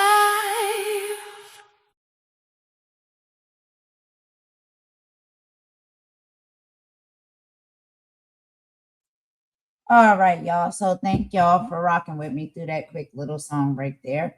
So now let's go ahead and get into the next video, y'all. And like I said, this is yet another one that we have here from K Michelle. And this is her over on Club Shay Shay's podcast. Y'all know. Shannon Sharp, but Club Shay Shay, yeah. So this is going to be K Michelle now, y'all. This is going to be a good, interesting one for us. She's going to be talking about, her time dating Idris Elba, and she basically telling people like, yeah, despite his accent and what you heard, he's a hood dude. Okay, she said, a few different things. So let's get into it and let K Michelle speak about it the way K Michelle speaks about it. I love her too. I think she's really a cute person. She's a nice person, a good spirit. And y'all know historically, when it came to a lot of, with women and stuff, with the BBLs and things and stuff of that nature, she's been very open and very honest about her journey through that. And God bless and thank God that she is okay, because she did have some complications when it came to that. If y'all don't know, or if y'all hadn't heard about that story. And so she's doing well now. Everything's good, but she's very open and honest and transparent. So let's go ahead and get into this and listen to some of their conversation. And I will meet y'all in the chat. Okay, I'll be right there.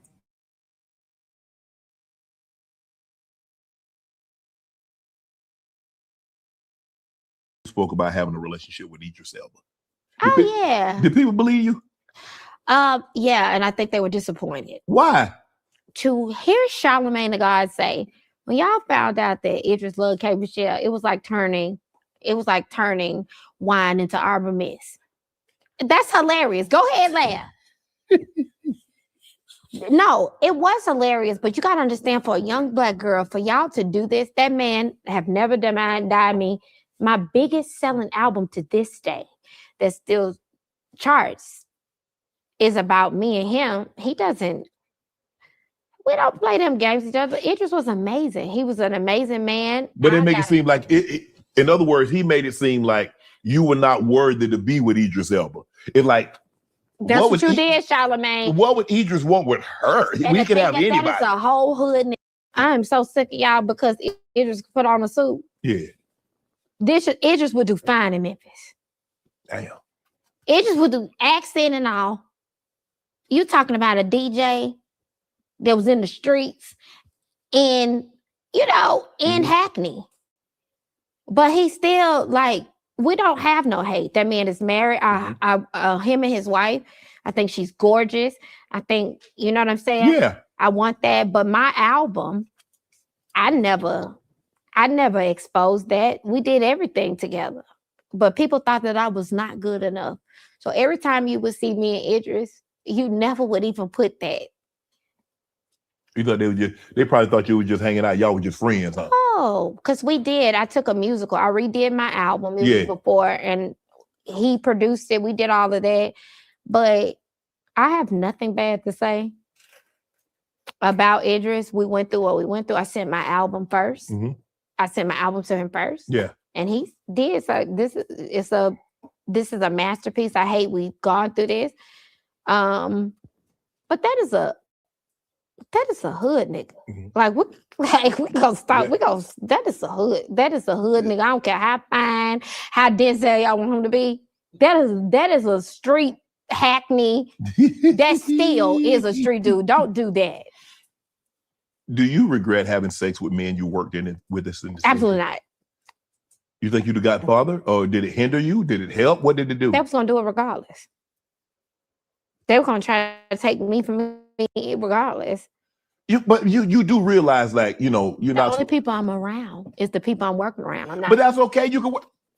Just because let's just say, for the sake of argument, I work for a company. They got 20,000 employees. Okay. So you mean to tell me I'm not gonna go outside of that building? You mean to tell me I can't find nobody outside of the building? You shouldn't.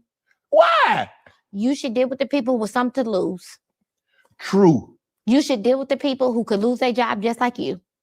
But here's the thing, though. But you stood more to lose than them. Now I see that. But at that time, who stood more to lose? When I still have remained successful, I haven't had to go out here and be chopped up in a box or put up on crime files. Yeah. These men We know who they are. We know how to contact them.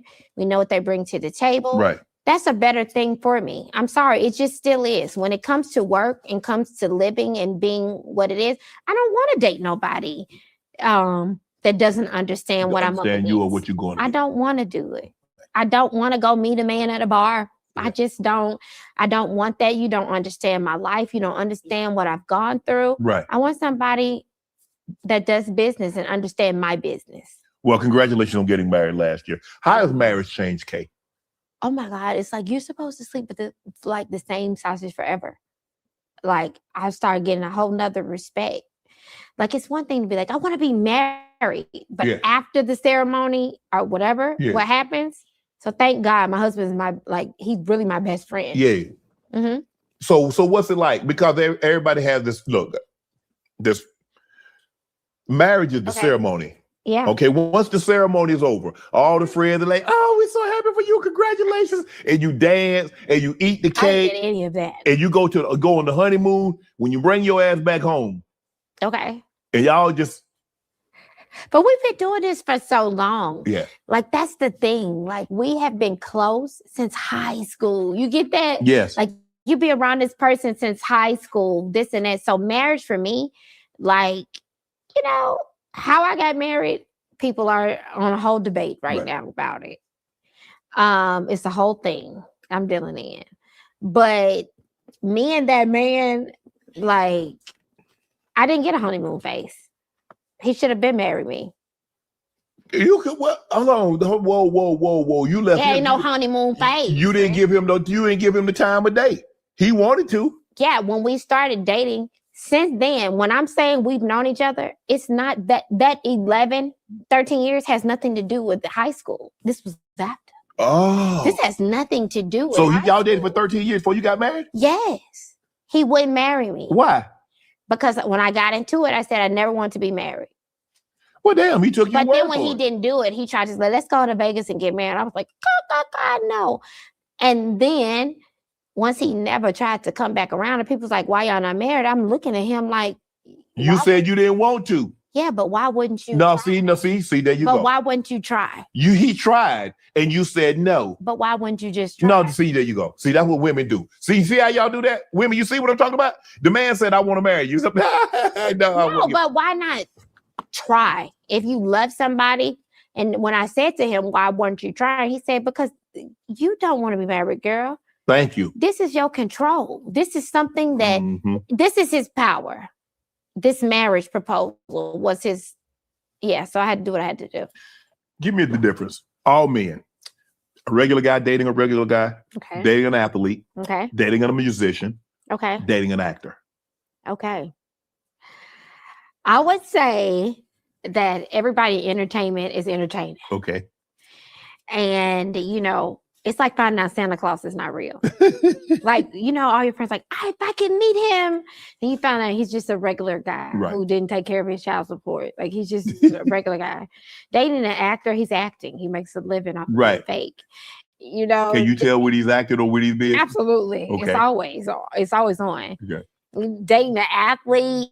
You like them the best, though. I can tell. I can tell. Athletes. Yeah.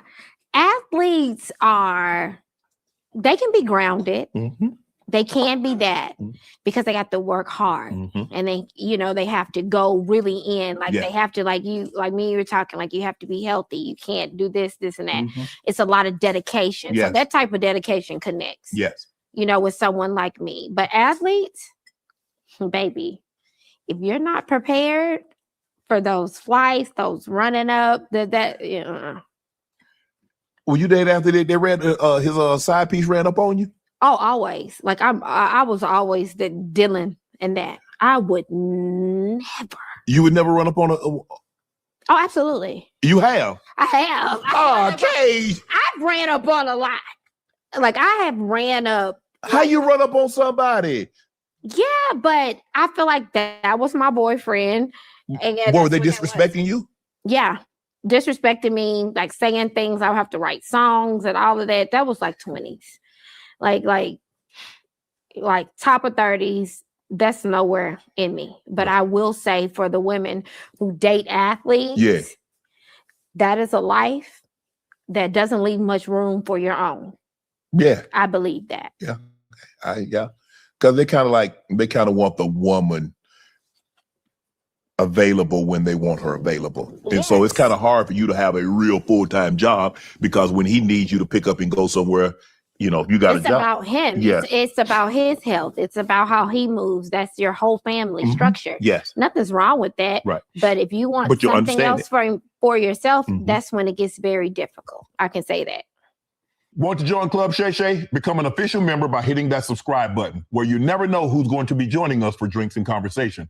Don't be late to the party, because we like to do something before do something.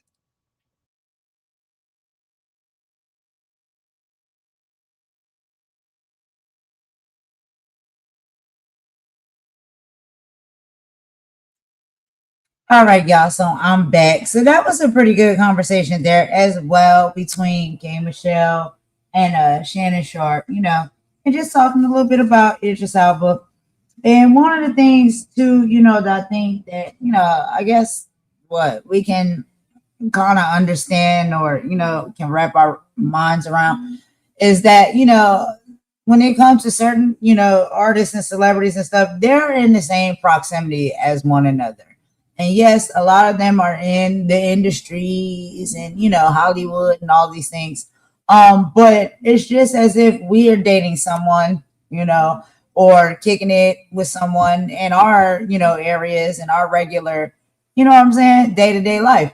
That's literally how they see it, when they're dating and connecting and, spending time with one another. It's very much normal to them because they all are in these industries and, in Hollywood making all this money and stuff like that, famous or whatever. But at the core, they just see it as like, we just people. It's just connecting with people. And so one of the things that she basically was saying is just like, when she was dating and hanging out with Idris Elba, he's just a regular dude. He's a regular smuggler dude. Basically, that's it, And on top of that, he's a black dude. He is from the UK, but that's the thing too, I do see that for whatever reason, a lot of people like, because you live in other countries, you may not be, from a hood, or you may not be gangster. That's not true. Like every country, every state, every city, every area, period, got like a hood, a ghetto, you know what I'm saying, or something like that. And that type of energy and culture, you know what I mean? So he from the UK. And I will say this though, and this is a compliment. Because I have recently, been gotten very close with some really great people from, the UK. And one of the things, like I said, is, I really, Asher, I don't want to misspeak. Let me make sure. I know that he is tied to the UK. Now, as far as like born and raised, let me Google real quick and find out to be sure, because I don't want to give y'all no information that's not true. I don't know if he was born and raised in the UK, but I know that like he derived from the UK. And if you ever hear him, do like interviews and stuff like that and speak, he has such a beautiful, lovely accent, right? That's a UK accent. But in a lot of movies and stuff that he's in the roles that he played, you wouldn't be able to tell because he sounds very American, like, and if he's playing like a hood dude or something like that, you know what I mean? Like, he's really great at his craft as far as like, being able to portray those accents for whatever it is, the role that he's playing, But I'm going to look that up for you, Asher, because I want to be sure so we all can be sure. Because I don't want to give any false information. I don't know if he was born and raised in the UK, but I know that I think that he spent or lived a lot of time in the UK. Let me find out real quick for y'all. So what I was saying is like, because one of the things that I like when it comes to people that are from the UK and other places as well. Like I really like people's voices, and I know that it's always been said that everybody can say that, right? If anybody's from the UK, they may say that someone from the US, they're like, oh, you have an accent. And so it's not to, belittle or you know what I'm saying? Like in that way to say like, oh, I love their accent. Because the other way around, it's like, if they listen to somebody speaking from, who's live in the US or maybe any other country, they be like, oh, you have an accent, accents and stuff like that, I think are just beautiful and unique. And I just really love them. And one of my favorites has always been like, like the UK accent. I love it. And so, yeah, so basically, I think that, sometimes because honestly, a lot of people who have UK accent, and this my girl right here, Imani, she can attest, girl, she can give me all the information when it comes to that. Okay, thank you, girl. You helped me out. So she said he was born on September 6, 1972 in London Borough of Hackney and grew up in East London. His father was from Sierra Leone and his mother was from Ghana. Oh, thank you so much, Imani. I appreciate that, because I don't want to put out information that's not right. So y'all see there, he was born in London and did grow up in East London. However, his bloodline and his roots is that his father is from Sierra Leone and his mother is from Ghana, So you see what I'm saying? We're all mixed up with a little bit of stuff sometimes, like a little bit of everything, a little bit of this, a little bit of that. You can get with this or you can get with that. And it makes us beautiful and it makes us unique. We all are mixed with a little bit of something, to be quite honest, And yeah, so what I was saying is that when I listen to, and this could just be my perspective, when I listen to a lot of people that are from the UK and their beautiful voices and accents and whatnot, and based off of how they speak, it's very proper to me, right? And to me, it always sounds proper, even if it's a slang, like even if, they're from the UK and they may be, using slang or whatever, even their slang to me sounds more proper, than like US accent or slang or language. I don't know. That's just me. I don't know what y'all think. But I love UK accent. And so I do think that, and a lot of people also can attest to that as well. And so like when they hear you speak with such I think that the voice and the accent of a lot of people that's from the UK, I think it's very like proper, and prim. And I think a lot of people think that, if they have an accent or they speak like that, like they, they may have this assumption that it's just like, that they're like very like always all the time, like very clean cut, proper royalty, because, with the king and the queen and the prince and the princesses and all of that, that's what they have for one of the main places is the UK. That's not the only place that has like royalty, like kings and queens and stuff like that. But we don't have kings and queens here, in the United States and any type of like royal family or anything. And one of the main places that I first learned about that does have that is the United Kingdom, the UK, And so I think when you hear people speak like that, or have those beautiful accents, it's like you think that they're very prim and proper and royalty, and like, like upstanding and things of that nature. So what Kay Michelle was saying is just like, yo, he a hood dude. And I think sometimes what sometimes it may come from is because of, because the accent, the beautiful voices, it just really sounds so prim and proper, that it's like, I guess the mind does something. Our minds do something to make us think like, that like, you know what I'm saying? Like, am I making any sense, y'all? Like it goes straight to like, like royalty and like prim and proper. Like you wouldn't think especially if you don't live there, you don't know, or you don't know anybody from there in different areas and the dynamics and stuff that they have as well. In the UK, you thinking that it's just like all royalty, especially since we know a lot and we hear a lot historically about, you know, the royal family that, you know, resonates and resides within the United Kingdom. So I think like everybody, like not everybody, but sometimes you can be more accustomed to thinking like that. Majority of the people from the UK and in the UK is all wrapped around like royalty. You know what I mean? Like prim and proper and royalty. That could just be my personal thing, y'all. That could just be me. That could just be how I feel and how I've always seen it. I can't, you know, I can't speak for nobody else, but for me, yeah, that is a thing for me. I had always thought that, you know, because I was like, oh wow, you know, like they have kings and queens there and princes and princesses and stuff. You know, like the royal family is in the United Kingdom. So I'm thinking like everybody in the United Kingdom is like, you know, like royalty. You know what I'm saying? That and that could, you know, I know now that that's not true, but I'm just talking about when I was like younger and stuff like that. Like that's how I always used to view it and see it. But anyway, some other people may also feel that way as well. And so like when K Michelle was saying that, like, yo, Idris Elba is really a hood dude. I think some people was thinking he's more so like royalty and prim and proper because they know he's like from the UK and he has like this beautiful accent.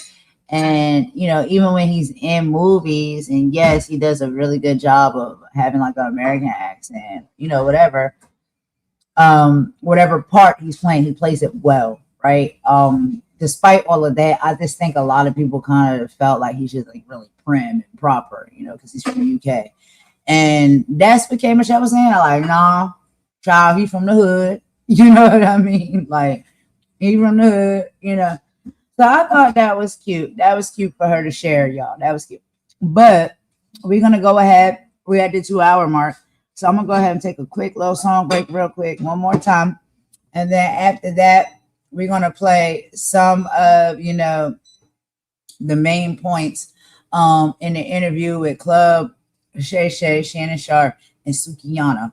Right? That's our last and final video that we're gonna play on this live. And so after this song break, we'll pop right into that and we'll talk about some of the trending talking points and topics that they discussed, y'all, because they went through a lot of things on that live that I thought was pretty interesting, you know. So we'll get into that in just a moment, y'all. Give me just a second to get everything set up here. Okay. One moment. And thank you all for joining. I really appreciate it. I hope y'all enjoying yourselves. We just wanted to come and be a little bit, you know, just laid back today and, you know, let our hair down. Not necessarily be talking about politics or anything like that, but a few other, you know, just regular topics and stuff. Let me get this pulled up for y'all so we can listen together, and then we'll tap right in it. Give me just a second. Let me pull that back up. Oh, lordy, lordy, lordy, lordy, lordy, lordy. And like I said, it is raining outside today here in my neighborhood and, you know, in the United States, in the Carolinas or whatever. It's a dreary day, y'all. So, you know, pretty much an inside day. That's what I do when it's raining. I stay inside. I watch me movies and stuff like that. Yeah, Idris Elba, he was in The Wire. The Wire is a good show. A really, really good show. I like The Wire a lot. Hold on, let me get this up on the screen, y'all. Here we go. Here we go. Here we go. And I like the little setup. They sitting down at the restaurant or something. I think there was I guess he had to travel to go see her or something. I can't be sure. But it's not at his studio. They at the little restaurant joint. So.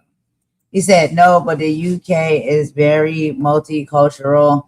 Hackney is not gentrified, but trust me, back in the day, parts of it were hood. Also, a lot of Cockney gangsters from East London, like the craze. Oh, okay, I got you, girl. Okay, you know what I'm saying? And I think that that is the beauty of it, you know, when you do get to know somebody and you can have these type of conversations and just learn, you know, like learn things that you didn't know, backgrounds and history and stuff like that. I think that's dope.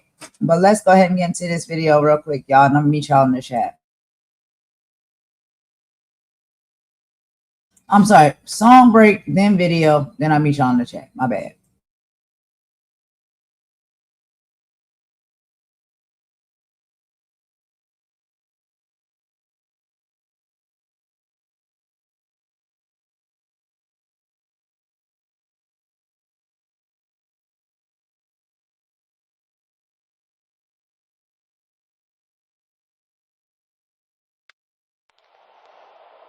Everybody got a panel. Everybody got a problem. Let's talk about it. Why everybody beefing? Nobody believing. Everybody scheming. Everybody streaming. Started as a work, now the whole thing bleeding. Fake friends switch sides every season. New face, new team, new lie every evening. Everybody hungry for the clicks and the reasons. Views up, drama get the views up. Look, everybody suddenly a journalist now. Microphone tough with the filters and cloud. They don't even know what the culture about. Just smell a little smoke, then it rain in the house. Boxing sector looking WWE. Fake press conference turn reality TV. Started with a live stream, now they selling PPV. Best friends yesterday, now they scream RIP. Cat ding ding ding, another fake rivalry. Cameraman zoom while they build hostility. Comments get toxic, ego get slippery. Now the work turn real and destroy the chemistry. Used to throw punches in the ring for sport. Now they throw friends under buses for support. Everybody got receipts and folders and reports. Whole sector acting like spiritual court. Site TC spilling all over timelines. Screenshots, leak calls, everybody prime time. No context, just captions and headlines. So get traded for algorithm deadlines. And I ain't saying everybody fake, but let's be honest, peace don't pay. We worked it out, get ignored all day, but I exposed him, get 100K. Why everybody beefing? Nobody believing. Everybody scheming, everybody streaming. Started as a work, now the whole thing bleeding. Fake friends switch sides every season, switch sides. New face, new tea, new lie every evening. Everybody hungry for the clicks and the reasons. Views up, drama get the views up. See the algorithm hunters lurking in the dark, jumping in beefs just to build up a spark. Never put work in, never had heart. Now they commentary kings from a Walmart cart. Everybody got an inside source now. Everybody got a truth exposed now. Soon as the views did blow, somehow they manufacture anger just to go fire, bro. It's a circus with ring lights. People losing real friends over click bites. Whole panel screen fights every midnight. Then they text backstage like, you good, right? Girl, bye. But the fans can't tell where the script ends. Creators crash out just to trend again. You can see the pain underneath the grin. Souls exhausted, but they live stream again. How many friendships gotta die for content? How many people gotta bleed for engagement? How many ops y'all gonna create before y'all realize the audience addicted to the chaos too? And the algorithm know it. Why everybody beefing? Nobody believing. Everybody scheming. Everybody streaming. Whole internet war, but nobody winning. Everybody loud, but nobody listening. Cloud bottom spiraling, crashing, tripping, turning fake smoke into real life endings. Views up, drama get the views up. Maybe the real fight ain't each other.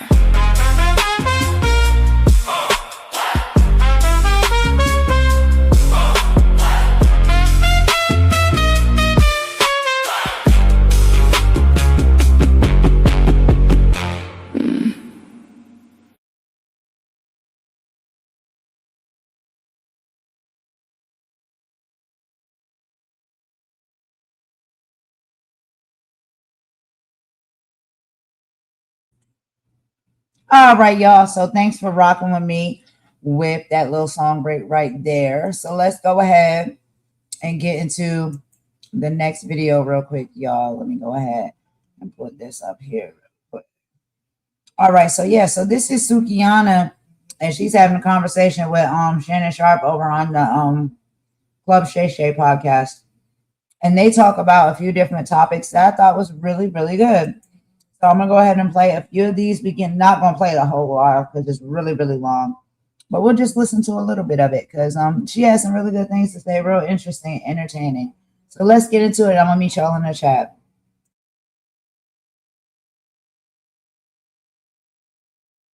Get up. I was not at that fight. This man is crazy. You weren't gonna break it up anyway. My mama raised me, if one fight, all fight. If my little sister fight, we jumping in. No, how about this? You grab one, have your other homegirl grab the other, and you pull them apart. How about that? You're gonna think I'm pulling apart and I'm gonna get some uppercuts on that. Don't touch my sister no more. They sitting there stretching that girl. That's yours. She was doing her thing. That's a good friend. All my life, been grinding all my life. Sacrifice, hustle paid the price. Want a slice, got to roll the dice. That's why all my life, I've been grinding all my life. Yeah. All my life, been grinding all my life. Sacrifice, hustle paid the price. Want a slice, got to roll the dice. That's why all my life, I've been grinding all my life. We would like to thank Low-Key for hosting us today with this episode of Club Shay Shay. If you're in the Atlanta, West Midtown area, you have to come experience the city's hottest restaurant. Low-Key, they're serving up the best Asian fusion in the A. Now, let's get to today's episode. Hello, welcome to another episode of Club Shay Shay. I am your host, Shannon Sharp. I'm also the proprietor of Club Shay Shay, stopping by for conversation on the drink today. One of the most viral and outspoken people on the internet today. She's a reality TV star, a famous rapper with a massive social media following. With a polarizing personality, she has a voice that's bold and authentic. She's a mother and a daughter, but she's not a magician or a musician. She's a mogul in the making. Please welcome, y'all forgive me for saying this, Suki with the good coochie. Oh, I knew it. Hey, y'all. I know that's right. You know exactly who I am. Chad, y'all, please. You don't realize how long I debated. Should I say it? Is that still your tagline? That's always gonna be my name. That was always my Sukihana. name. Mm-hmm. Yep. And I am not self-proclaimed. Mm-mm. That ain't somebody told you that? That's my name out here. Everybody told me that. Everybody. You see how these niggas be acting about. Oh, wow. Okay, well, there have to be some truth in this. She's expecting baby number 4. Yeah, baby number 4. 2 daughters. No, 2 sons. 2 sons. Now I'm about to be 2 daughters. Oh, so you about to be 2 and 2. Mm-hmm. Are you done? No, I'm a fruitful queen. This top 7. Oh, Lord. I can have 10 more children. God said be fruitful. That's what I'm here for. I knew when I was born that I was supposed to have a whole bunch of kids. Mm-hmm. I mean, you multiply. You got 4. That's not enough? No. Oh, my goodness. Mm-mm. So how are you feeling? I feel great. You know, my life right now did a whole 360 from, you know, the last few years of being in entertainment, you know? Okay. So yeah, I feel refreshed. You feel refreshed? Yes. I'm so grateful right now. Any cravings, peanut butter and pickles or anything? So is it just normal? Is it any different from the previous 3? It's very different. I mean, I really love to eat everything. But I'm not eating ass for sure. Because nobody need to be eating ass while they pregnant. That ain't right. Like, have some class. You know what I'm saying? Because, you know, everything you eat goes straight to the baby. Yeah, that ain't right. That ain't right. But if you weren't pregnant, that's you on that type of diet? But by the same token, you ain't got nobody doing that. Who you asking for? No, I'm just saying. By the same token, you ain't on that type of diet, are you? No. Right. I mean, everybody loves salad. You do. Oh my goodness. Okay. Everybody in here done got their salad tossed. Especially the white ones. All right, I'm gonna stop. Lord have mercy. So, Is this going to be a conventional pregnancy where you go to the hospital, or you're going to have a midwife, or you're going to be at home, water birth? What's this one? So I have doulas right now, and we are wanting to go full natural. Okay. I am scared, but they are preparing me for it. I don't really want to do the hospital. You don't? No. You want to be home? Yep. I want to be So home. when you say full natural, that means nothing, right? Yeah, that means nothing. So you just gonna basically spit like a bowling ball out. And some water. Yeah. Damn. That's what I'm trying to do. That's what you're trying to do. But you know, once you get there, I don't know if you can reverse it, right? You can. That's the problem. Yeah, so you need to think long and hard about this, Suki. I've been trying. I've been thinking every day, and then we're here, and I'm still like I want to. I really do. But I know some of my friends, they been in labor for 52 hours of that. And you want that kind of excruciating pain for 52? You probably only want 52 minutes of that. Yeah, I know. You're right. You've obviously had 3 See, before. they told me don't be talking to people like you about it because you gonna talk me out. Yeah, he's getting me scared. Oh, my jeweler's gonna get you. Hey, I'm scared already. You see a lot of women. Lotto expected her first. Corla Ray, she had her first. Cardi B added to her brood. So did Rihanna last year. What do you enjoy about motherhood, and what does it mean to you? What does being a mother mean to you? Being a mother, honestly, it means to love a baby unconditionally and protect a child. Right. And I really love doing that. Like out of everything I done did in life, my favorite part of life is being a mom. Okay. Loving children, teaching children, and being there for them, you know? So motherhood, I could give everything back. I would not give that. Like I would all the fame, all the everything that you've accomplished. I just want the kids. Yeah. And I'm okay with that. Is the child's father, he okay with, like, does he want more kids? Yeah, he want to keep knocking me up. Yeah. He already trying to plan the next one. Damn. Mm-hmm. Yeah. You like, hold on, bro, hold on. I got 4 already. I mean, give me a break. So how close in age are the kids? Okay. They're like 2 years. Well, this baby right here is over a decade. What? Yeah, I haven't had a baby in over a decade. Okay, this is a decade apart. I've been holding out. I've been What you been working. holding out for? Cause I just didn't want to make the same mistake again. And So you feel you got a good man. You got a man that's going to be in your life. Yeah, but I just ended up pregnant. I wasn't trying to get pregnant this time. What you mean? We was trying to hold off until maybe. I mean, if you go into a gym and you shoot up at the net, eventually you're gonna it's gonna go in. I was on birth control. I was on 2 forms of birth control. One was the natural, and then one was Plan B. That's birth control. You taking Tic Tacs and talking about that's birth control. It was working. Clearly, it wasn't. Yeah. Can we still? Can people still? Can I sue the Plan B company? No, because it's not 100%. It's like 99.9. So you in that 0.1. I just pop up pregnant out of nowhere. I can't believe it. I'm very thankful though, but it was just. But you say you want more. Yeah, but it was just out of nowhere. I was not prepared. I wanted to be more prepared. Yeah. But God put me in position to. Yes. I prayed that God would put me in position to make sure I can stably take care of a child. And the crazy part is I also prayed that God can help me stop drinking and stop, partying. Yes. And then because I really couldn't go on stage and perform without taking a shot, a couple of, you know. So I feel like he answered my prayers and gave me this baby, and it was like a rebirth. Like I done woke up and became a whole nother person. But let me ask you this, okay? You haven't drank since you've been pregnant. What happens when you're not pregnant and you have to go back on stage? I'm still performing now, so right. So you found out now that I can perform without taking these 2 shots or 3 shots or whatever I need to go on stage. I can do it without that. Yes, and I can be funny without it. Yeah. Because, funniness is, you got to make sure you own that stage. And I didn't believe in myself at the time. And now, I'm Suki. I'm here. So, so what's the cutoff? What's the cutoff number, Suki? I would say the minimum, I would probably have 7 kids. I could pop out 7 altogether. In today's time? Yeah. Many years ago, people had a bunch of kids because they worked. That was free labor. That was cheap labor. in 2020, well, in 2026 and beyond, you want 3 more kids after this one? Yeah, I'm fruitful. I'm fruitful. It's women out here who are fruitful.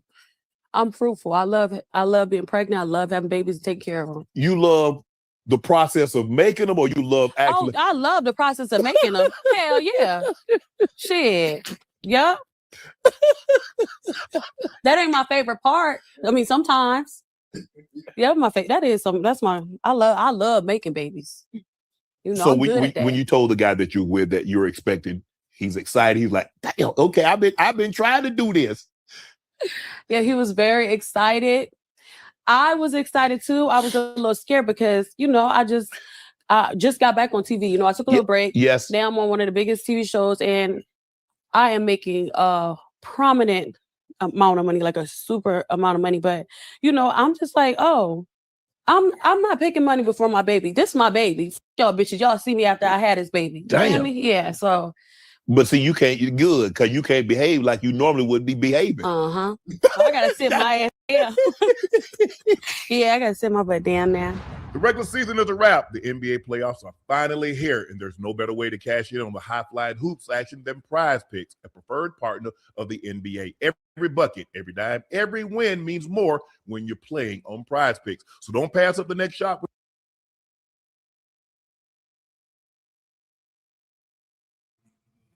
All right, y'all. So I'm gonna pause it right there for some quick commentary. And I did see, some comments in the chat, but it's nothing, you know what I'm saying? I'm not gonna hop on anybody. But let's go ahead and see. This is Opposition Fishing. I don't know who that is, so thank you for coming over. I appreciate that. This is my first time seeing you in the chat. But I know you did see, say some things. One of my comments I said Suki is really funny. She's just herself, and I love it. And I know you said this is embarrassing. And so I was like, yo, oh my God, I can't imagine what a birth for a natural. But then again, I haven't tried, but I love being a mom. And so I was asking you, I said, OPP, huh? And so you said, this is the same woman who has, some tapes, some exploitive tapes of doing some things, right? And talks about, some things about parts that she may put on market, and that she may have learned this from her grandmother. She should be ashamed of herself. And so what I said is, yeah, but give people a chance to evolve and mature. I just feel in life that is something that, we should get more comfortable with doing, right? Because sometimes based off of being young, based off of sometimes, patterns or whatnot and stuff that may be in your family line, or, you know what I'm saying, where you grow up, how you grow up and who you're around, then yeah, those may be things, that is common, or that, that is done, but you can give people the opportunity, to grow up and mature and evolve. And you have to also remember, yeah, she is very young, and we all have been young before too, and probably have not made all of the best, decisions and things like that. I'm 36, y'all. Okay, so I'm young-ish. Okay, I'm not super, super young, but I'm young-ish. Okay. And so there's even more learning and, maturing that I have to do as a person. And this is why I love the fact that I have people around me in my life that are, yeah, they may be a little bit more fine wine than I am, and aged and more knowledgeable about certain things. So therefore they're able to give me better advice, because they have walked through life and seen some things that maybe I haven't seen, experienced some things that maybe I haven't experienced, and have a different, outlook on some of these things. And I think that, it's nothing wrong with being young. And as you mature and you get older, you learn a little bit differently to move and operate a bit differently. But we have to give people a chance, Now, one of the things that I don't know if or if anybody has seen, because I'm one of those type of people, I like to watch behind the scenes. I like to watch random videos and random lives and random interviews on things that I have seen, right? Because I have watched many videos of Sukihana when she's not Sukihana, when she's just at home, in her home, with her kids, cooking, cleaning her house, and just, that's not her persona all the time. That's her persona when it comes to entertainment. But who she is as a woman, I've watched Sukihana, right? When it comes to that type of content, she is a excellent mother. And I've watched her in videos, where she's tending to her house and cleaning and cooking and doing all the things. I mean, and I'm not trying to sit up here and say, oh, this is what a woman has to do for her to get any type of respect. I'm not saying that. This is a woman who has her own money, her own mind. She can do what it is she wants to do, okay? But we do know that sometimes when it comes to the industries and stuff like that, especially when it comes to music, sometimes people have a persona when it comes to the art that they create and the character, that they may pop out to be, that may be totally different from who they are when the cameras go off. And I've seen Sukihana do content when she's not doing, music videos or on stage or anything like that. And she's just spending time with her kids. She's at home. She's just being a regular everyday girl. Sukihana is an amazing mother. She is really good with all of her children. And like I said, she, as you can see, she keep her man child because she's a woman who, she loves being in a relationship. She loves love. She treats her man well. She treats her children amazingly. She takes care of her house and her home. Like, she's a regular everyday girl. Yes, I know. We all know. We see the content that she makes. We understand, what that content may look like and stuff. But that's her persona for music. Just like, okay, with YouTube. A lot of people got YouTube channels and stuff like that. And some people just decide or desire for their YouTube channel and their persona on YouTube to be different from who they are in regular life. Some people don't just come to YouTube and be the same person on YouTube and outside of YouTube. Some people choose to be a different persona or a different character or image on YouTube and on their channels. It's the same thing when it comes to the music industry, and it's damn sure the same thing when it comes to Hollywood and acting, because that's the whole point of Hollywood and acting, right? Is you're playing a character. A lot of time when it comes to music now, it's not just the art of the music, the rap, the song, the sound. Sometimes it's also a character that they attach to that as well. And when that character is no longer necessary, as far as the rapper and the persona and all of those things, then they go back to who they regularly are, just their regular self outside of when they're not on the stage or in the booth or anything like that. So I had to learn that as well. And yes, I've also said those things because I have seen that she is smart. She's educated. She's articulate. She's a great mother. She's a good woman. She keep a clean house. You know what I'm saying? Like, she's very, all of the things. Like, she ain't no sloppy, nasty person. I know based off of the persona that she gives off, when it comes to Sukihana and the music and the content that she makes, a lot of people wouldn't know that or think that or take the time to go, and look into any of that. But I have, and I've seen it, and she's totally different. Her persona that she has when it comes to her music and stuff like that, when it comes to Sukihana, I think it's like probably like maybe 10 or 15% of who she is, right? Because, everybody can be a little freaky freak, you know what I'm saying? Like, ain't nothing wrong with that, you know what I mean? But the overall persona and stuff, when it comes to that, that's not really who she is. But that's what I'm saying. In life, you got to get to know people to really fully understand who they are, how they move, and how they operate. And when it comes to like, these industries and acting and music and all of those type of things, sometimes people put on a show for entertainment, and they may create a character or a caricature purposely for entertainment purposes. And after they take all of that off, all of that, makeup and costume off and persona off, they are who they are at the core. You know what I mean? Like, they don't necessarily have to be who they show on screen for entertainment purposes, but you got to take the time out to get to know somebody and actually care about that. Y'all know what I'm saying? But yeah, I will double down on that because I know, and I've seen multiple videos over the years. She's an excellent mother, an excellent mother. She is. And a lot of the time when you see her, when she's not performing and she's not on stage and stuff like that, she acts totally different.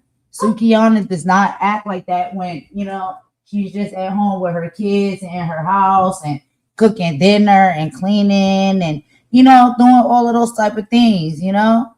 She is not the same. That's like her character that she uses when she goes on stage. You know what I mean? Asher said, what are the sources of this claim? Big Stack said, new sub. Thank you, Big Stack. I appreciate that. Let's keep going with the video, y'all, so we can get through it. I don't want to keep y'all for too long. But I love me some Sukihana. I ain't gonna lie. And yes, I have myself say, oh my God, why do the imagery gotta be like that? Why it gotta be that character? Sure. I know that's not who she is, right? I know that's a character that she plays when she does, you know, her music and stuff like that. But I'm just like, oh, why it gotta be like that? But I can't tell nobody. People got to do what's comfortable for them. And she stands 10 toes down and is very open and honest about who she is and what she chooses to do. And I think that's all that matters and that's important. Yeah, but my kids don't want to listen to my music. Hell no. I let my kids be kids. They like kid stuff. Like they like cartoons, Right. Roblox. They like hanging outside. You feel me? They're not worried about. How old is the that. oldest? He's 16. 16. Mhm. So he kind of knows the process of what goes into having a baby. So when you told him, like, so you said, did you sit him down and say, Mama, you about to have a brother, you about to have a sister? I hid it from my kids. Yeah, I hid it because they ghetto. What you mean? How? Because they be like, "How you pregnant?" You know, I thought that I didn't know how happy they would be because there's so many of them. Right. So, you know, I hid it from them, but then I started seeing them look at me and laugh and kind of talk about me. And I'm just like, What did they say? They just giggling. You know, and I'm just like, what is going on? And one day I pulled them to the side and I said, listen, I'm pregnant. And it was like, we already know. I got some names in my phone for the baby. And I was like, wow, so everybody's around me happy. But before they weren't that happy, like my family members, because I popped up at the Christmas parties pregnant every year, basically, you know? And, you know, they were tired. But, you know, I guess everybody, you know, see me grow and I grew with my children. Yes. I had them young, but I became the best mother that I could be. And I love them. And, you know, now I take care of my family. But it's about to be a situation where you have 7 kids, you're going to be pregnant damn near half your life. Don't you want to do other things besides birth kids? And I mean, the other things that I want to do is probably birth some kids, travel, and put them in school and stuff. Okay. You know, I did a lot in the entertaining side. Right. You know, I done made my money. I did my shows. I was broke. I had fun. I was rich. I had fun. I done did some whole shit. You feel me? I did everything. Right. But movies, TV shows, there's also do you allow them to watch your show? If you don't allow them to watch certain movies and certain type of TV shows, do you allow them to watch Mommy? Like the TV shows that I'm on? Yes. Not really, but they don't really want to, you know? Like my boys, I got a girl and then I got boys. Boys don't care about it. They like playing the PlayStation and stuff like that. And they don't really take a liking into it. What's the pecking order? The son's the oldest, the daughter's the oldest? My son is the oldest. Okay, 16. My daughter is, my baby son is the youngest and my daughter's the middle. Okay, so you got a son, 2 girls, and now no, 2 boys. And you got 2. Yeah. Okay, but so you got, and the girl is sandwiched in between. Yeah. What'd your mom say when you told you, hey, Mom, you kid on the phone, hey, Mom? I was like, Mom, I didn't even get it out. I just stood on the phone for a little bit. And she was like, you pregnant? Mm-hmm. She know you that well? Yeah, she do. Yep. And I was already planning to maybe carry a baby for one of my sisters. Yes. That's what I wanted to do. Okay. But then I end up getting pregnant. And I'm the one that keeps having all the kids. Nobody else has babies. Damn. Yeah. Yeah. Oh, but you also said your mom wouldn't let you listen to certain types of music when you were growing up. Do you believe more parents should do that? Or do people allow their kids to listen to things that they probably shouldn't hear at the age that they start listening to them? I feel like parents should monitor everything that their children do, from their tablets to the music they listen to what they watch and who they're around. I feel like that's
And y'all still here? Hold on one second. I'm sorry. Let me put this back up here. StreamYard, child. StreamYard has been acting very funky. So I do apologize. Hold on. I'm gonna go back a few steps. They ain't really say too much, but I'm gonna go back a few steps. We missed some of the stuff. But yeah, StreamYard, just drop your stuff down and kick people out. It's just amazing. All right, let's start from here. That's just normal. Right. I monitor my children. It takes a village. My whole family helps me and loves them. At what age, what do you think is a good age that kids should maybe start looking at certain TV programs, start listening to certain music? Is there a set age? Or it varies? I feel like it depends. Like as a teenager, we gonna listen to when I was a teenager, you feel me? I took a big liking to Tupac and DMX. Yes. And my mom did try to take my CDs from me, but it was no way. You snuck and did it, huh? Yes, I snuck in and listened to. I used to listen to him in my room. Then I found out who Lil' Kim was. Okay. And I loved her. Right. So I think it's just about how I don't give a fuck. Y'all watch your motherfucking kids. Watch your kids. Shit. But let me ask you this. Do you feel like kids are growing up too fast today? I mean, look, I was a kid once upon a time. You were a kid once upon a time. But I don't think we had the exposure to certain things that kids have today. They have the internet. They have social media. They are just inundated with so much more than what we had to deal with. Yes. And kids, it seems like every generation, kids are growing up faster. They're getting smarter. They understand more. Yeah. Is that a problem? Do you see that as a problem? I do see children growing up faster, because they have access to more. Where when we was kids, we used to love to play outside, make mud pies, go on a swing, sliding boards, summer camp. But it seems like nowadays, the electronics are raising children. Yeah. And I see that. I mean, what could we do to reverse that? But take the tablets and take the phones. And when I do, my kids go right outside and have a good time. They have more fun than they ever did. Right. Yeah. Well, that's what we used to have to do. We didn't have that, so you had to go outside and play. Yep. But now, they're on like you said, they're on the tablets. We give them the tablets. Kids start crying, you give them a tablet to try to, they're in the vehicle. If you're going somewhere, you give them a tablet to watch. So it's always something other than the human interaction. But you got to take those tablets and stuff and let them touch the grass. Touching the grass is important. Yes. You can't build real people skills from social media, Yes. So you got. All right. So yeah, like I was saying, y'all, and I said earlier, personas and stuff that people do for their art and their craft. And, after that persona is done, and they take that off or they step off set, they can be somebody totally different. Like the same way when we used to watch all of the shows we used to love to watch, right? Like, do you think that those people that are on set stay that person the entire time? No, that is their character that they play, and for that role or that show or whatever it is. And then once they leave outside of that, they're who they really are. So anyway, like I said, yes, Sukihana, from what I have experienced, because I've been watching her for a long time now. And I seen like her persona that she has, like when she doing her music videos and she doing, you know, her artwork and stuff like that, or she on reality TV shows. That's not who she really is at the core. Like Sukihana is really dope. And as you can hear what she's saying, and it's one of the conversations I just wanted to tap into real quick. Because I just had this conversation the other day with my boyfriend, right? Because, you know, he's got 3 babies or children or whatnot, and he done been through it, child. So he give me a lot of advice. And I'm just getting started because mine is 3. So I'm starting and he about finished. But we have these type of conversations all the time, you know, as far as like with our kids and stuff. We living in different times too. You know, we living in very technological times. So these kids, they have YouTube, you know, they got tablets, they got, you know, cell phones and stuff that they be on, that they know how to operate. So they spend a lot of time on that, video games and stuff like that. When we was growing up, and like I said, I was born in 90, y'all. So y'all can just, you know, take the trajectory of that time zone, you know, as far as when I was out and about and out in these streets, not in the streets, but out, you know what I'm saying? Out and about. When we was growing up, it was very different. We didn't have, I mean, we had some video games and stuff like that, like Sega and, you know, things like that. Tetris, what is it called? Sega. We had like, I think the first PlayStation. We had Nintendo and all of those things. And then of course you can go to the what's that place called? You go to where you play the games, and they have the little machines and stuff, the pinball machines. What are they called? The arcade and stuff. You know, they still have arcades and stuff around a little bit in the 90s. That was kind of a little bit before then, maybe like the 80s and stuff like that. And some years prior, but they were still kind of around a little bit in the 90s. But anyway, aside from all of that and playing like video games and stuff like that, we really had our foots in the grass. Yes. Is it Shanity TV? Am I saying that right? That's cute. I like that name, Shanity TV. And you have a cute avatar picture, really pretty picture. But yeah, you know what I mean. So like we did have our feet in the grass, and so like we did play a little bit of video games and stuff like that, you know.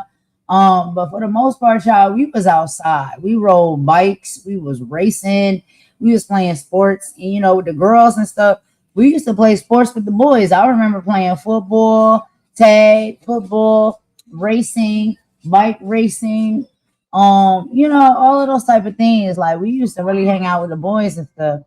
And I don't know if that's because I was a tomboy or what, but yeah, I used to be outside, y'all. I used to be outside. So yeah, you know, you played a little bit of video games, and you know, there was some Barbie dolls and stuff. When you get to a certain age, you got to put the Barbie dolls away. But when I was younger, yeah, I used to play with Barbie dolls and stuff like that. But, you know, most of the time we outside, we racing, we running, we throwing the ball around, we going on adventures, we building tree houses. Because I kind of lived in the suburbs for a little bit. So, because I'm originally from the city, but, you know, we moved to the suburb area. And so in those areas and neighborhoods and stuff like that, you got those type of opportunities to be, you know, in areas where you can build like a, you know, a little tree house and stuff like that. So we building tree houses and things like we was outside. The kids was outside when I was growing up. These kids, and even in my neighborhood, and I talk to my boyfriend about this all the time, like, yo, kids do not be outside. They're always inside, and they be on, you know, the tablets, the video game, watching something on the TV. They don't really be outside like that, bouncing around the ball and running around and doing stuff. It's a different time. You know what I mean? So, oh, you say, yes, I'm saying it right? Okay, cool. Okay, and Shanity TV. I like that. Yeah. You said, yes, when I was born in 89, we was outside. Well, we were a part of the generation of adaptions. Everything changed around us, and we were just adjusting to everything. Yeah, I feel you. You know, right when that kind of shift kind of happened, it was a lot of change and stuff. That's when I think like we really start first getting technology and stuff. Like, you know, after 89 passed and 90 hit and stuff like that, that's when I think like the computers and the computer games and all that stuff, a lot of that stuff really was hitting the market hard. You know, like it might have been around in previous years here and there, but not as heavy as it hit. I think honestly, when it came to like the 90s and stuff like that, you know, like CDs and record stores changed up and shifted up. That used to be one of my favorite things to do, like on the weekend and stuff, because all week long, me and my cousin, we used to save up our money and stuff from like our lunch money and stuff. So like sometimes we would get snacks at the in school, or sometimes we would just save the lunch money and save the allowance money. And on like Friday and towards the weekend or whatnot, when we get out of school, we used to like walk to the record store and get like tapes. Like at that time, that's when they had the tapes. You know what I mean? Them I don't know what they call them, what the kind of tape is called, but y'all know the tapes I'm talking about. You put in the tape player. We used to get those, and then as we got a little bit older, then they transitioned into CDs and stuff like that. So we'd have tape players and CD players and stuff. Yes, Best Buy, Radio Shack, and then like in the city and stuff like that, we used to just have like these little record stores that be on the corner and stuff like that, where you could just go and you get video games from there, you get CDs, you get tapes and stuff from in there. Like that was like the record shop, you know what I mean? And then even for the old school, or if you like your grandparents or something send you in there to get them something they want, they even still had some vinyls laying around, and you know you can get some vinyls from up in there too. Now I didn't play no vinyls, and I didn't even know how to operate, you know, no stuff when it comes to vinyls. But my grandma, in the basement, that's where she always used to have her parties and stuff like that when people would come over. So she had her record player in the basement, and she had like boxes and boxes of vinyls. And so, you know, sometimes she'd send me to get a vinyl if they got it or something like that. And she would just be playing vinyls, and we'd be having parties and stuff on the weekend in our house. It was a good time. It really was a good time. You know what I mean? And she said, absolutely. We had landlines, watch them leave, move to download. Exactly. And remember on the computer, it was dial up. You had to do, and it had that little loud noise on the dial up and stuff. Child, times were so different. Music instead of store or Walmart, Best Buy, Radio Shack. Yes, exactly. You know what I'm saying? It was so different back then, and those was the good times, y'all. But anyway, y'all know I talk a lot. But and Shanity TV, I know you knew. So yeah, my mouth kind of run like water sometimes. I have to draw myself back and be quiet. So let me go ahead and get into some more of the video, and I'll meet y'all over in the chat. Let the kids learn for themselves too. How do you think you've evolved from the time your very first child, the 16-year-old, to where we are now? How have you evolved? Who is this person compared to who she was 16 years ago? Oh my gosh, 16 years ago, I was outside.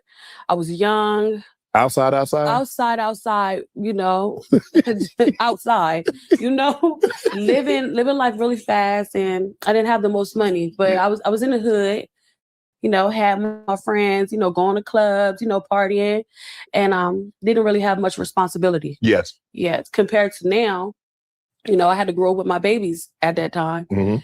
Compared to now, you know, I have a lot of love in me to give. Right. And it's just better. It's just better off. I'm a better woman. I read that at one point in time you were dancing while expecting. Mm-hmm. So I know good and well.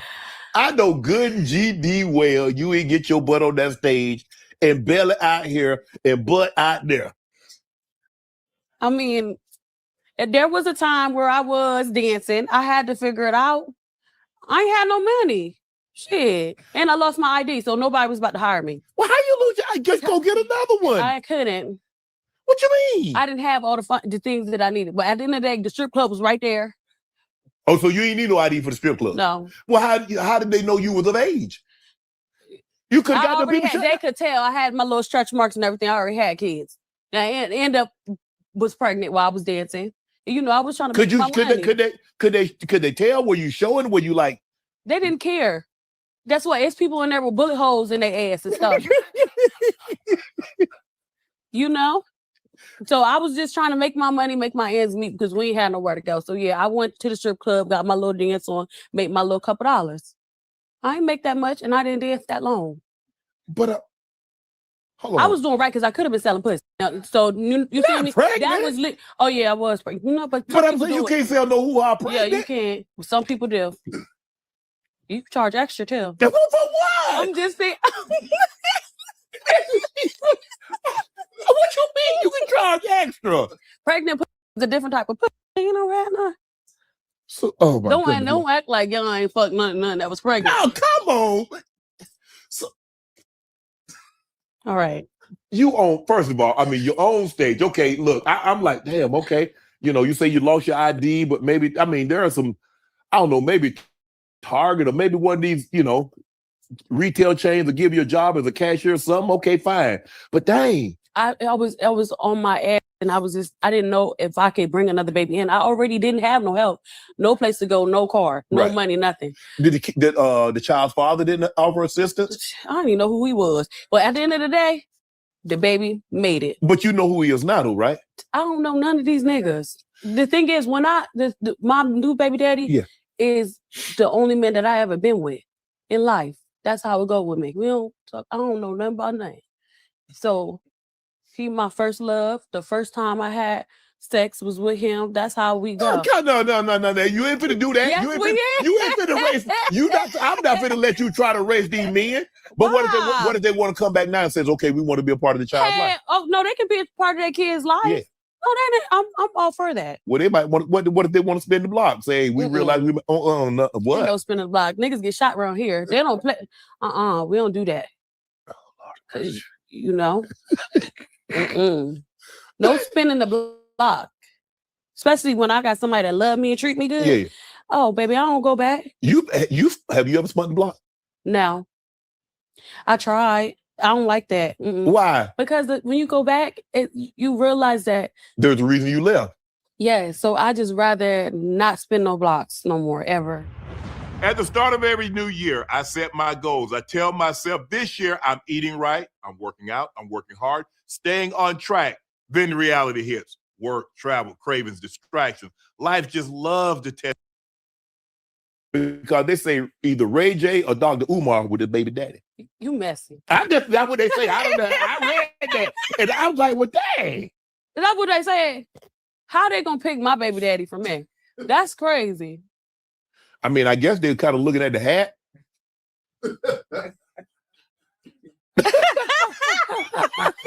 You got the bead. Hey, can y'all see the bead? Look at the bead right here. Show the bead. Show the beads. We made this dress. Hey. But you know, I came to represent. I'm a Black Empress, Pan-African Queen. What'd you say, Pan? Pan. And he used that term a lot. Pan-Africanism. Yep, that's what I identify as. Mm-hmm. I think Dr. Umar is a great teacher, you know? Yeah. But that's not my baby daddy. Okay. But he did, wasn't he on the Breakfast Club saying that he would like to have a... He said that. A lot of guys feel that way. A lot of guys feel that. You think a lot of guys want to put a baby in you? Yes, they love me. They love me. You don't know me like that, but even you would love me too. Yeah. No, for real. Yeah. I treat men with respect and love. Okay. Abundance. You know? Why is Suki so easy to love? I feel like I'm easy to love because I love automatically. That's how my grandma raised me. So I'm okay with giving love. Mm-hmm. I'm okay with being there. I'm an easygoing person. I don't judge people. I'm a listener and I'm a giver. So naturally, when I meet a man, automatically, I want to be there for you. I want to know how you like your food cooked. I want to know how you like your chicken cooked. You feel me? I want to know all that because I'm going to show you I can cook better than your mama. You feel me? Yeah, I'm going to show you something. So in other words, you're a nurturer. Yes, I'm very nurturing. And that's why I like to be a mom. Yes. So yeah, that's why they act. So you treat your man almost like you loving on him and doting on him, and hey, he come in the house, he gonna know that you've been thinking about him all day. Yeah, but he's still gonna have to spend that money though. You know,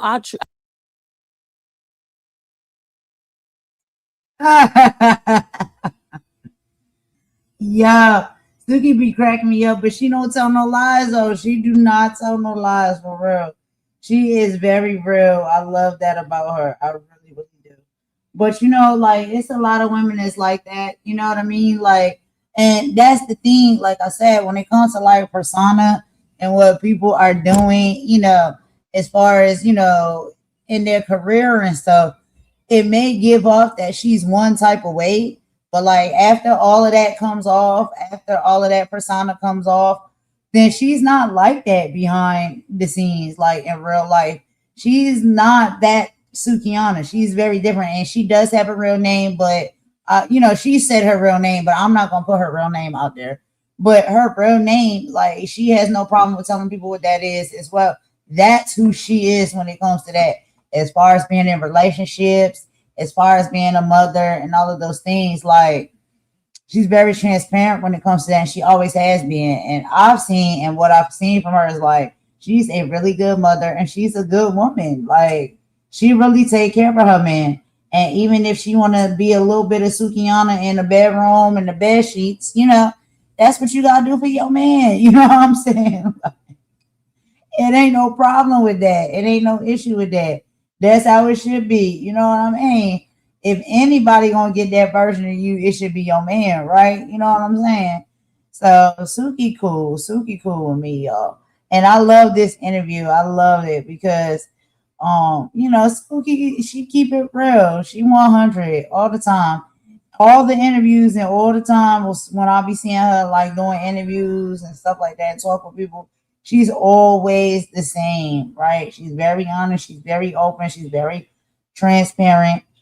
Child, look, I'm telling y'all for real. That is some. That is the ways that you keep your man, and these men know they love it. They do. They love that. They love them a nice home cooked meal. They love for their dinner to be hot and ready. Okay, they love for other things to be hot and ready. Child, if you know, you know. If you know, you know. All right. So you ain't got no problems, you know what I mean, when it comes to that. And when you hear even sometimes Sukihana lyrics, okay, imagine if you're her man, that's the level of energy that you probably gonna get. You know what I'm saying? And I think any man will appreciate and enjoy every single moment of it. But I don't think that she's just out there doing that to anybody and everybody. I think she's very loving. I think she wears her heart on her sleeve. And if that's someone that she considered to be her man, then you know what I mean? Like I feel like she'll do those type of things, And again, you know what I'm saying? She's young and stuff like that, whatever. Sometimes you want to be a little bit risque because it's kind of fun, So it is what it is. But as far as her being, people always say, oh, she a prostitute. These people are prostitutes. Same thing with Megan Thee Stallion. I think she also is the same way. Like, I feel like the brand and all of those things. And we got to think about it. The industry, just like we talked about how the industry pushes men to have a certain type of persona, right? Especially when it comes to, in the Black community and you a rapper and stuff like that, you got to have a certain image and a certain persona.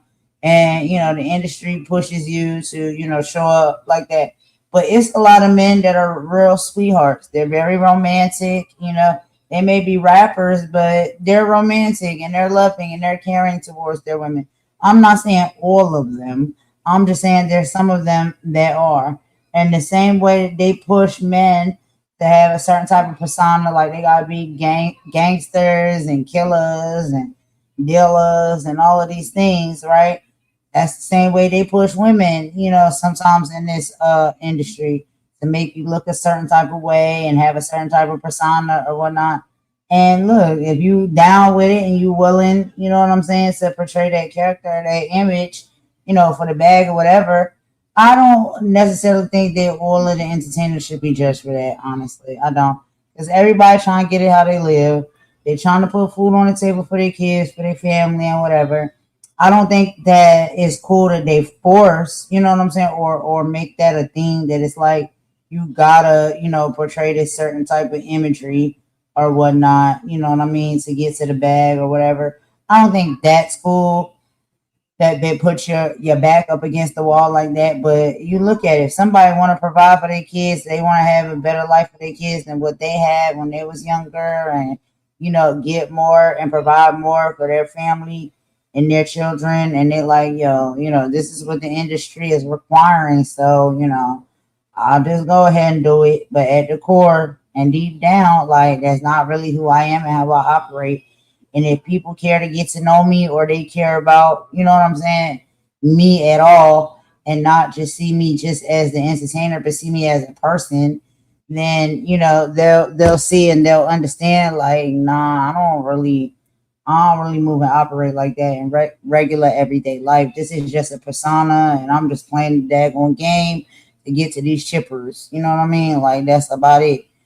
And yeah, and it's a shame that a lot of entertainers back us up against the wall and they have to do things like that, to get to the chippers. But that's how they have it set up, child. They have this rigged game set up. It's all part of the program, right? And a lot of that, what does that come along with? Stigma, a stereotype, people talking about you and dragging you and judging you, and not even, taking the time to get to know you and fully see who you are as a person. They only see what you present, on these platforms and stuff. And if you have decided to take on, like a character, you know what I mean, to portray or be or perform as, then, I think people should get more mature to where they understand that is just a character that person is playing. That's not who they really are. How about you try to really get to know them for yourself and see like who they really are at the core, instead of judging them by the character that they play. You know what I mean? So I think all of that ties into it too. You know what I'm saying? And even sometimes on these YouTube channels, it can be that way as well. If some people like myself, like when you see me on the YouTube, and if any of y'all was to meet me in person, I'm no different on this platform, this YouTube channel, than what I am in person. And I know Christianity TV, on this live and stuff right now, I'm not cammed up or anything like that, but I have cammed up before, and I do cam up from time to time. And you can be able to see, like, I'm really a real person. You know what I'm saying? I ain't got no problem getting on the camera and talking and kicking and chilling with people. The main reason why I have stopped doing that is because things have become so dangerous and nasty work on these platforms. And so, yeah, like, I don't want to put the camera on and let people see, into my home. And sometimes my son be running around the background, my mom be walking around in the background. And, these people can use any of that. Whatever they see, they'll use that and, try and drag and try and stalk and, all of the things. It's just nasty work be happening on these platforms. So that's really what pushed me into a place where now, I really don't cam up no more. But I used to cam up consistently because I ain't had no problem showing myself. I ain't got nothing to hide. My teeth is crooked, child. And I'll be wearing my wigs and my weaves and all of the things, okay? And my edges is busted and dusted because of braids and everything else. So I ain't got no problem keeping it real and being honest about what it is. But like I said, when I come up on this camera, if I'm going to cam up, I'm going to make sure I look presentable. That's for sure. You know what I'm saying? But yeah, wigs is my thing. I like wearing my wigs and my weaves and stuff like that. Sometimes I got my makeup on. Sometimes I don't feel like putting makeup on. It is what it is, That's real. That's how it is. Because I ain't no celebrity. I ain't no performer. I'm not up here trying to impress nobody for real, So, but yeah, let's keep going for a little bit. It said that part. She is, and I love that for her. Me too. I don't like Shannon Sharp. He's a hater, and he don't understand. Just be laughing. Yeah. He is a little bit, disconnected when it comes to certain things. As far as like who he sits down and talk to, you could tell by his energy that like he's a little disconnected from certain stuff. And yeah, it's for the content mostly. He'll just sit there and sometimes he laugh along, and sometimes you really can pick up off of that energy that's like he really don't agree or he don't get it. And whatever his thoughts and feelings may be, he really ain't got no poker face when it comes to that. That is true. However, there's some times where it's like, I like his energy as far as his interview style. I don't know. It's like 50-50 when it comes to him. Sometimes it's like I like how he approaches the interview, and a guest in his interview style. And sometimes I don't like his interview style and how he approaches certain guests. Because some of them it's like he's not equipped to really sit down and talk with. You know what I mean? That's what I think. But he gets the interviews. So, he has all of these different people coming through, his studio or whatnot to sit and talk with him. And I think for some people he's equipped and some people he's not. And he'll just, play along, but he don't really know what the heck going on. But let's keep going. I treat you that like that, but I still want you to make sure you provide and you take care of your. He ain't gonna take care of you. It's not fair that you got all this liquor right here and I can't drink. But we're gonna give you this to go home. So when you, because I want you to have a souvenir. Okay, so after I had a baby. Yeah, after you had a baby, Thank you. Yeah. Mm-hmm. Yep. Let me ask you this. I mean, Pan Queen, because a lot of Pan-African queen. Mm-hmm. Could you be married to a man that have multiple wives? Could you be one of many wives? I used to think I was okay with that when I was younger. I did consider it. I don't feel like that's my path. Okay. I don't judge people who are okay with that because I do feel like sometimes maybe a woman could use a sister wife. Yeah. That's their home though. But me personally, I would just like to be a wife by myself. Yeah. So I mean, no one has made me change that. Right. I'm not saying that. You're not close to it, but at this present time, you're like, okay, it's gonna be me and my husband. Yeah. Now, if he's like, okay, and convince me that if there is a benefit for me and this family, I might be open to it. But as of right now, that ain't where I'm standing. Yeah, that's how I feel. I a lot of people have multiple wives in different cultures and religions, but me, I'm okay with just doing the me and my husband thing. Yeah. Mm-hmm. Did you go to Dr. Umar school? I actually did. He actually has a school. Yes, he does. He actually does have the school. And that same school, I went to that school when I was younger. Yes. Yeah. Right. So what's all this about? He was getting money to build a new school, and the school hadn't been erected, hadn't been built yet. What's going on with that? I don't know, because he really but he actually does have a school. Yes, and it's a really nice school. Okay. And I really respect it because it's in Wilmington. That's where I'm from. And You from Delaware? Yes, I'm from Wilmington, Delaware. Okay. So I respect his take on you got to get in them streets. Yes. To change. So I respect where he has his school because a lot of people over there need help. Okay. So yeah, I went to that school. Y'all know I'm a man who appreciate the finer things in life, a good pour, tailored fit, and underwear that won't play games with my comfort. That's why I rock Tommy John underwear. We're talking luxury soft, butter soft fabric up to. When you said he's not a good dad, give me, provide context. He was not. Yeah, he was not around. Okay. Financially, mentally, any of that. They had me young. My mom and him were high school lovers. Mm-hmm. My mom ended up getting pregnant at 16. Okay. And he ran track. Okay. He was successful in that. Yeah. And he wasn't there for me growing up at all. Mm-hmm. But I did hear about the people in the city saying that he brags about me. Oh. Yeah. When was the last time you saw your father? I haven't seen him in probably 10 years. Suki. That's still your father. What? You only get one of them. So? There's going to be a time that you're not going to be able to go see him on this side. He ain't want to see me? He don't know. See, here's the thing, Suki, you don't know. See, without having context, you can't explain somebody's choices without the decision that they made. So you said the decision, what choice did he have? Why did he choose that? We have no clue. Okay. My mom actually took me to him. Yes. A couple times, and he had my number. One time he seen me when I had to move in with my cousin Muffin. He seen me and he said hi. And I was like, I was telling him, he was asking me for my number. I was like, I don't have a phone, Right. He said he was gonna buy me a phone. He was gonna come back. He never came back. Literally. How old were you? 15, 16? No, I was like 18. 18. Yeah, I was up there. Yeah. He just never. So how old when you had your first child? I got pregnant like 17. Mm-hmm. Yeah. So I had my mom around 18 years old. But the thing is, he had other kids.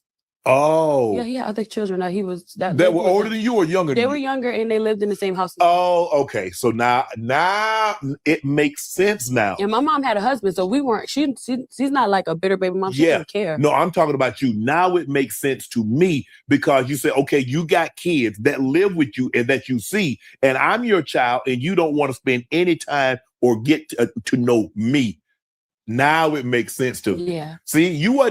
Why didn't you say that before? I don't know. But I mean, yeah, because now I understand your frustration and your anger towards him because he does have kids and he does spend time with said kids. Yeah. Now I'm your child, but you don't have time for me. Mm-hmm. And I was the first baby, so I feel like and he made a the first daughter, the first child normally gets it all. Yeah, I feel like if he was in my life, my life probably would have been different. But if it was supposed to happen, it would. So, did you want your dad's attention? Did you do anything for your dad's attention? Did you do anything for attention? Yeah, I used to call. I used to try to reach out to my grandmother on that side. Mm-hmm. I really did try. My grandmom tried. My family tried. Yeah. Yeah, they just didn't understand what was the problem. If your dad were to walk in this room right now, what would you say to him? I'd be like, "What's up?" No, Dad, you not gonna say no. You can't. All right, y'all. So I'm gonna just pause it right there for a quick commentary break. But yo, all right. So y'all know how I am. I don't care and I don't mind. I'll be very transparent. But when I listened to this story, right, I was like, wow, because honestly, that's the same exact dynamic, that I've had in my life when it comes to my father, my biological father, right? The last time I seen my biological father, I was 3, so I was JJ's age, which is my son. And whatever. I think like he came over, I sat on his lap for a little bit, he spent a little bit of time, and then he left.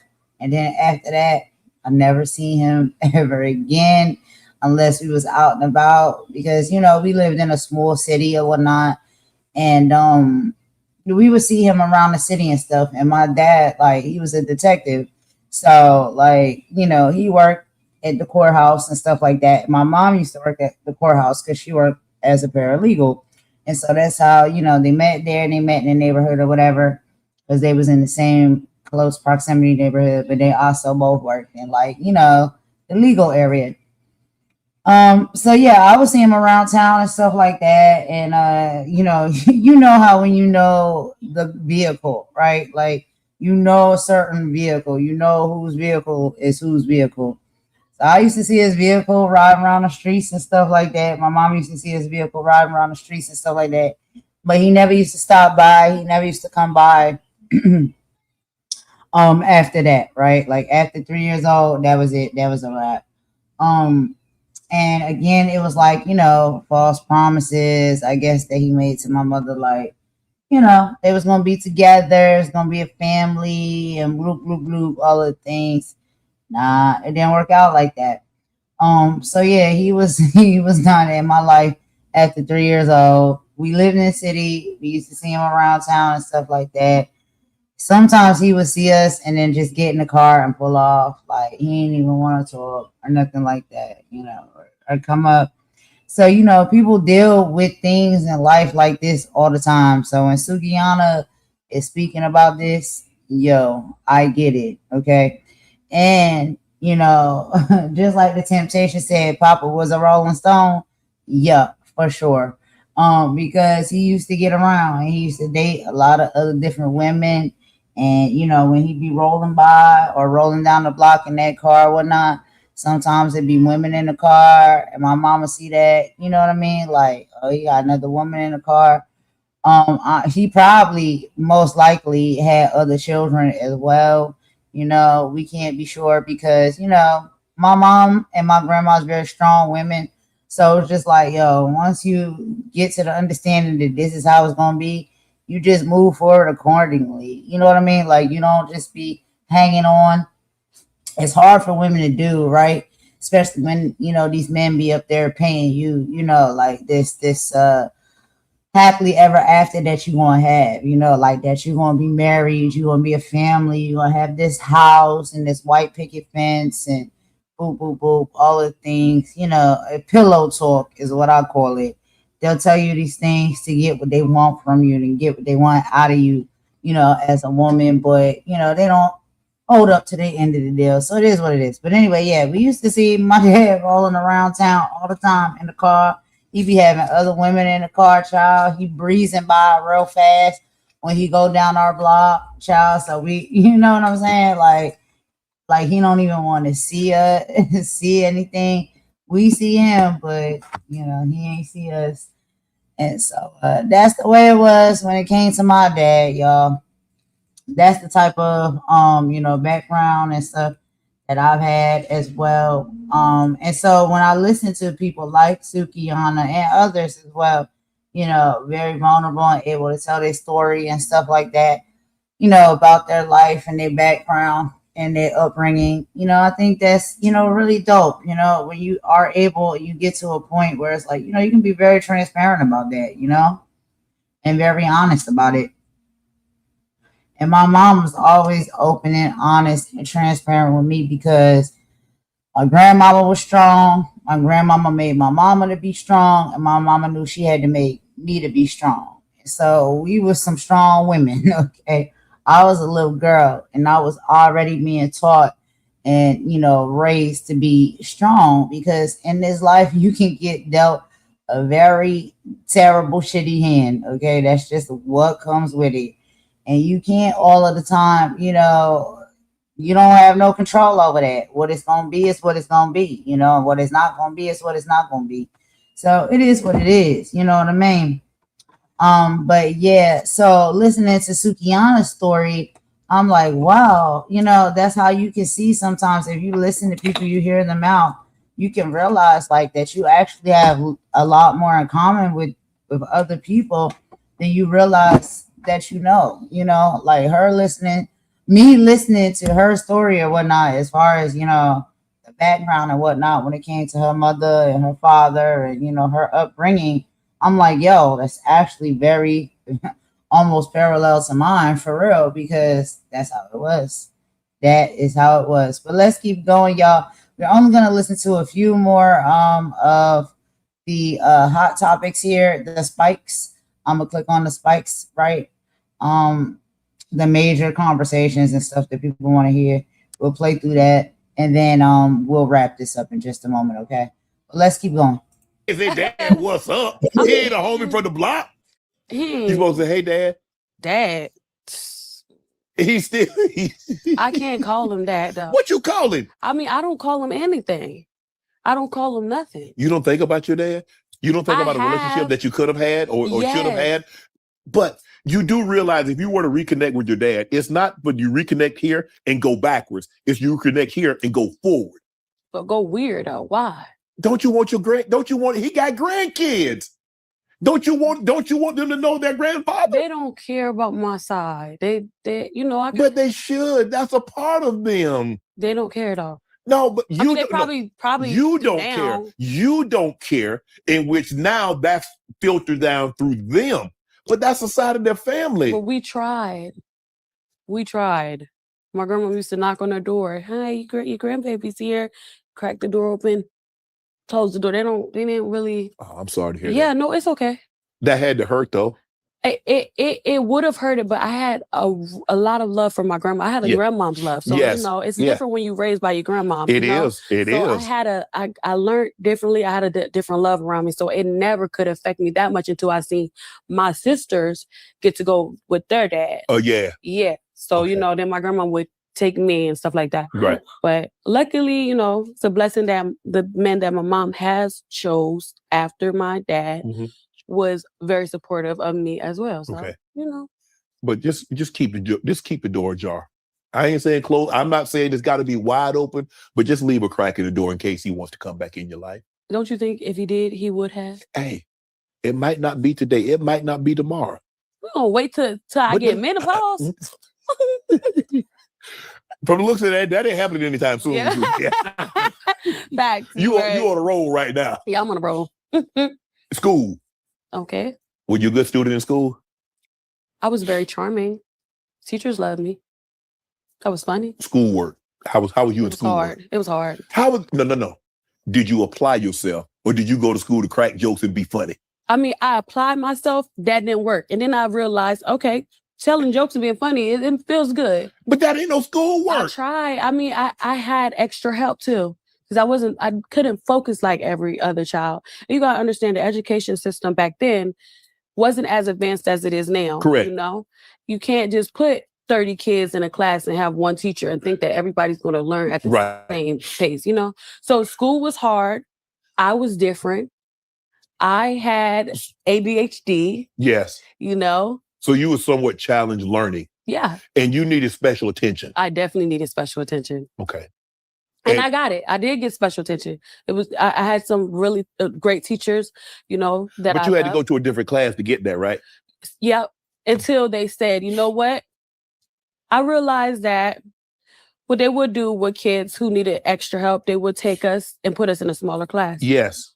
Where I realize now that it actually hurts children because you got people in the schools that make fun of kids. Yes. You know, so I see that they put more teachers in a class to make everybody feel, you know.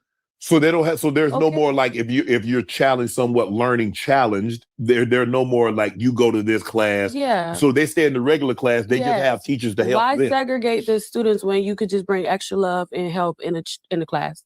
So I respect what they're doing now. Me, I had hard. You know, they even put us in a.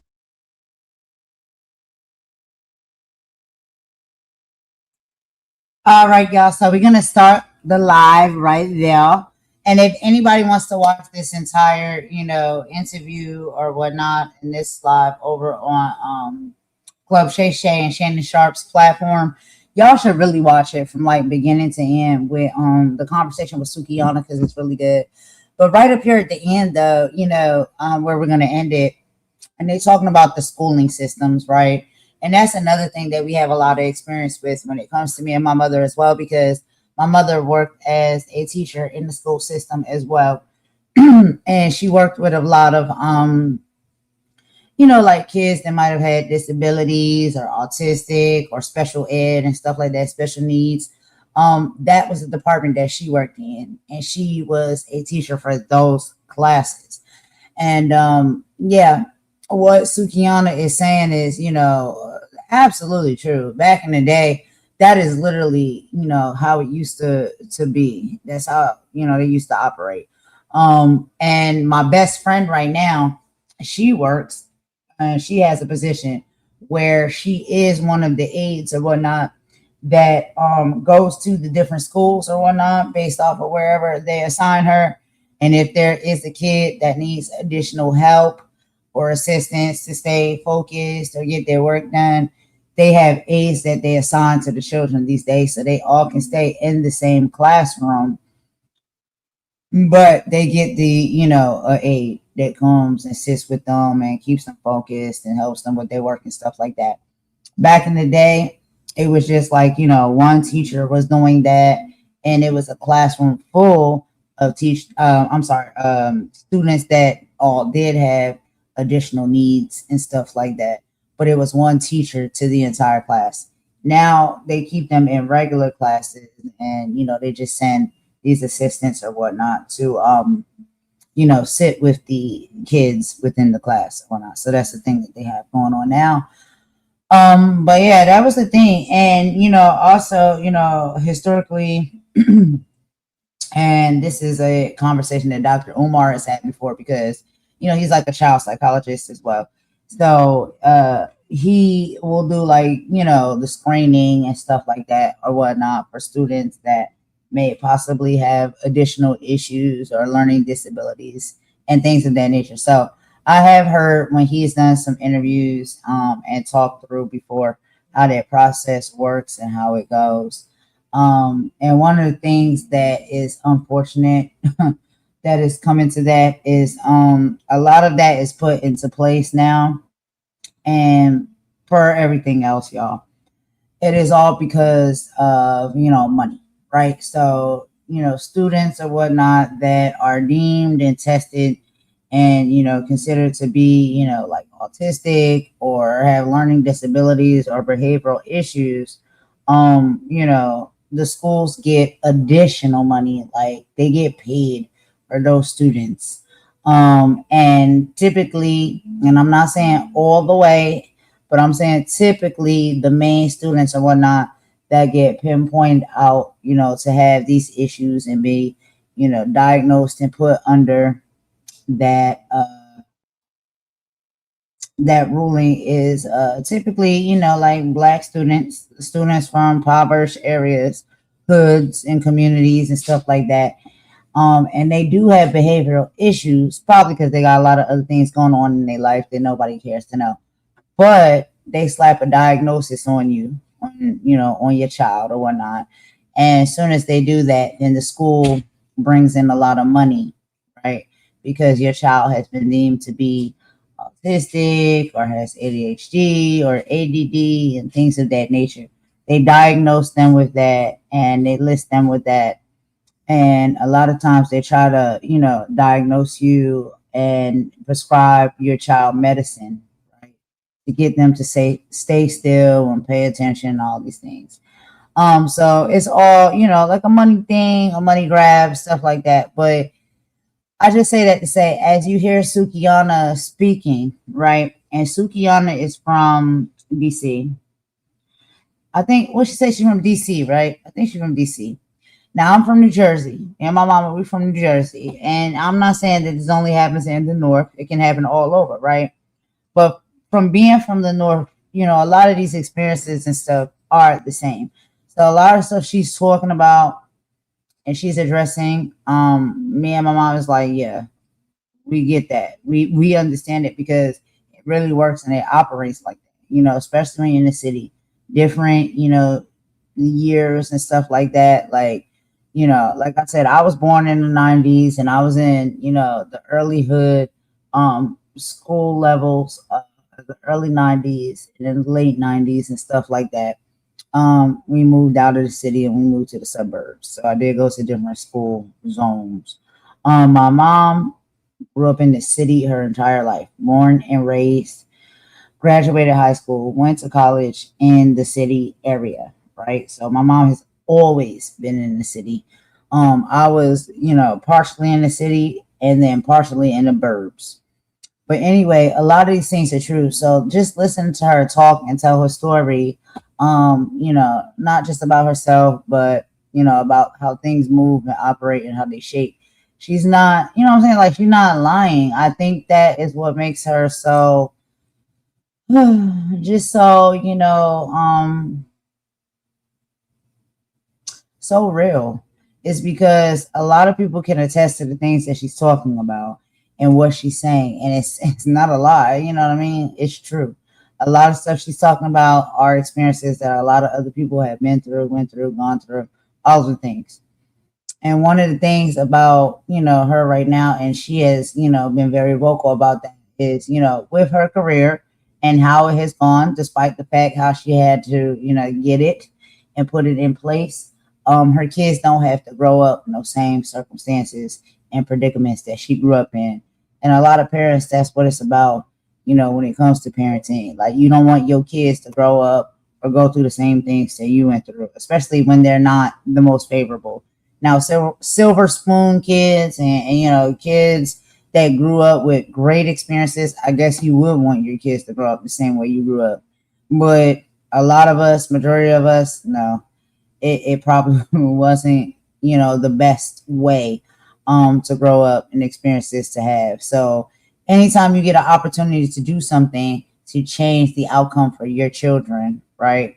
So they don't have to grow up and experience the same things you have, then, a lot of parents will do that by any means necessary. And do I think they need to be judged for that? No, I don't think they do. Because I think they're making whatever decision they see fit to make that's best for their children and their, the stability of their life at that time. But yeah, so that is all I got, y'all. I'm going to cut this one short. Like I said, this is a long interview anyway. So I wasn't going to show the whole thing to y'all. I just want to let y'all listen to a few parts of the conversation. But if you want to watch the entire thing for yourself, y'all, please go over and check out Club Shay Shay and his YouTube channel. This entire interview is about 2 hours and 14 minutes long. It is a long one, and Suki's going to be talking about a lot of great things within that interview. So y'all can go over and check that out and watch that from beginning to end, for yourselves. But we're going to go ahead and end this live right here. Mama's here. I'm going to see if she got a few final words or whatnot to say. And then we're going to end it out for the evening, y'all. That is literally all we got right now. But I'm going to let Mama come on and talk to y'all for a little bit. And, yeah, we'll end it after this. All right, everyone. This has been a great live. I myself have learned a lot. A lot about Idris Alba, a lot about Sukihana, and a lot about K. Michelle. So that's why I like to listen to these kind of lives, because we get a chance to learn and share and, learn and share and hear a lot of things together. I think this was a great live.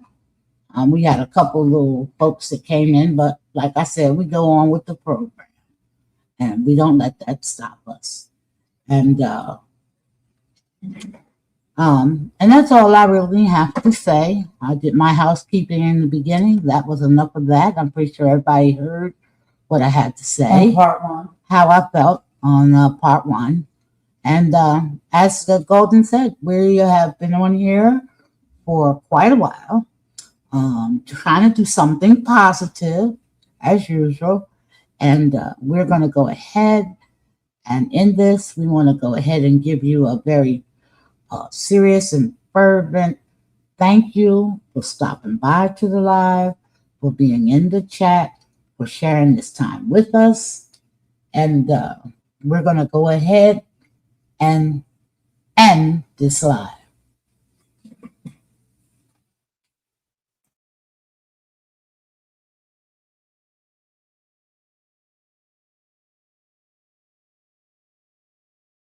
All right, y'all. So that's all Mama had to say. So I'm going to go ahead and end it with a bop per usual. And we will talk to y'all on the next live, y'all, which will probably be tomorrow.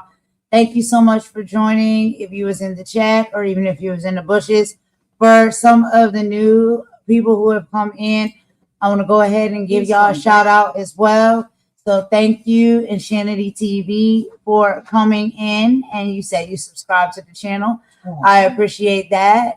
And then there's also, let me scroll back up. I think there was someone else as well. Hold on, let me go up, y'all. I'm trying to say, because I just want to shout y'all out and give y'all some love. There was another person too that said that they subscribed to the channel. I think it was Brianna G6L. Thank you so much. You said you found my channel from Trevor Green. I appreciate that. Thank you, thank you, thank you. I really, I thank everybody for supporting and coming through.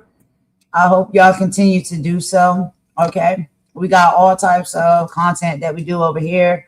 All different type of genres that we talk about during the week. We majorly talk about like politics and updates and stuff like that. We do history. We do a little bit of celebrity updates and gossip. Not really gossip, but like, interviews really, so we can sit down and hear from some of these celebrities, some of the conversations and stuff that they had with certain platforms. And we watch that and we talk about those and review those in between. And yeah, sometimes we do game night and stuff. We're going to get back into that. We do foodie stuff, cooking videos, all kinds of things over here, y'all. So it's a little bit of something for everybody. And we're going to be getting back into all of that content. So y'all, thanks for rocking with us and spending some time this evening. I hope everybody has a great rest of the weekend. We may be back with something tomorrow. We'll see. We might take a day off and then just pop back out on Monday and, do the political updates and stuff. Because, y'all, with this government, it's never a dull moment. It's always something to be updated and talk about. And we know that can sometimes be a bit triggering and, sometimes a bit boring, but it is important for us to know what's going on. But I just want to do one of these type of lives tonight so we can have something a little bit different and a little more entertaining.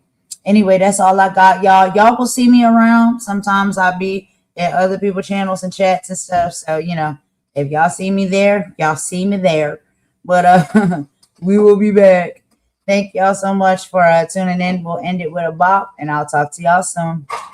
Golden out. Bye.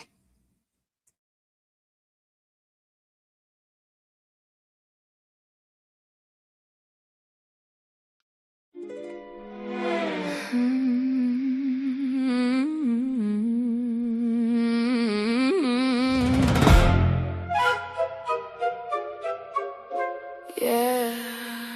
Internet got everybody acting now. Everybody real till receipts pop out. Ooh. Whole time, half these wars got sponsorships attached. Facts. Ding.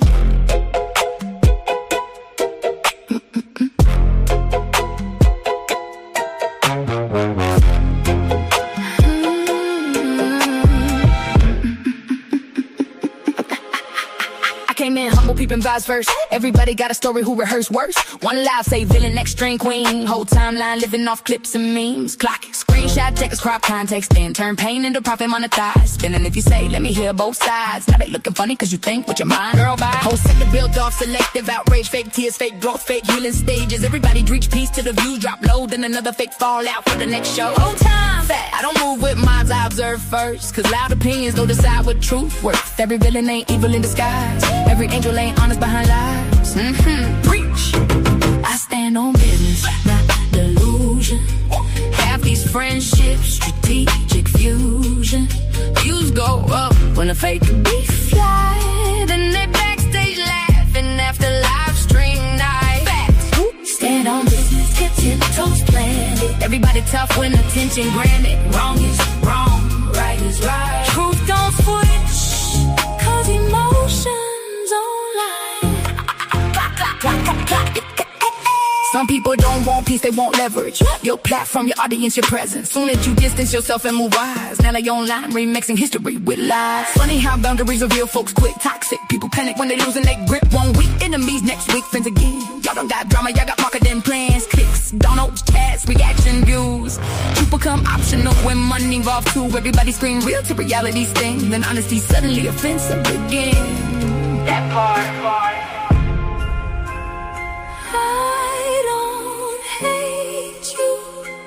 I just see clearer now. Some people love chaos more than connection. Some people only loyal when they need protection. I stand on business, solid pressure. Can't buy integrity with views or extras. Everybody asking for digital consumption. Whole lot of chaos for online discussion. Facts. Stand on business, no pretending. Truth stay truth when the trending in. And I won't fall just to fit online. Cause truth don't pick sides. Truth survive. Truth survive. Survive. Truth survive. Survive. Truth survive. Survive. Survive. A lot of these friendships transactional. A lot of this outrage profitable. Truth survive. Truth survive. Truth survive.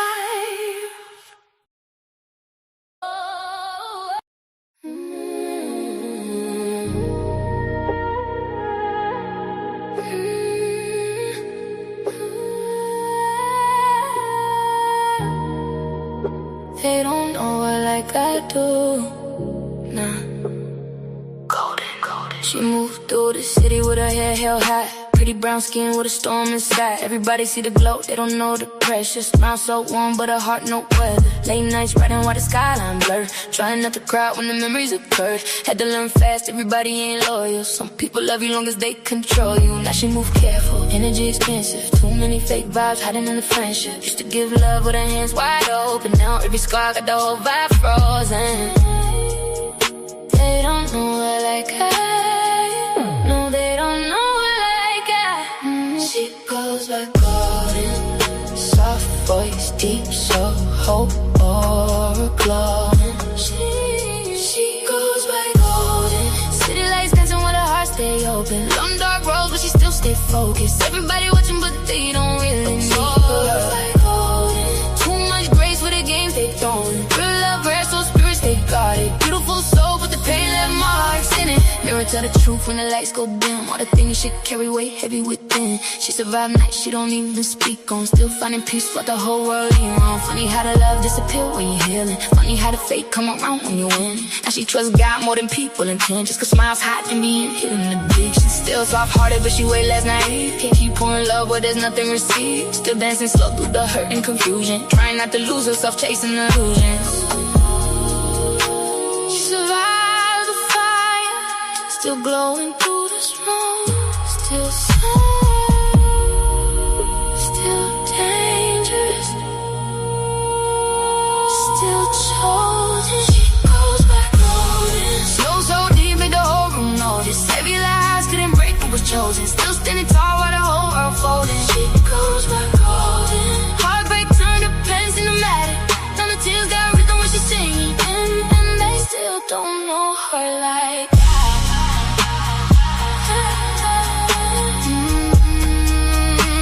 They still don't know her like that.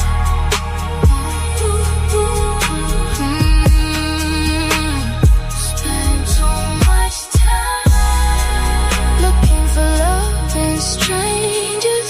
Spend too much time. Spend too much time letting outside voices shake the mirror. But at the end of the night, when the lights fade, when the city cried, when the tears dried, we still got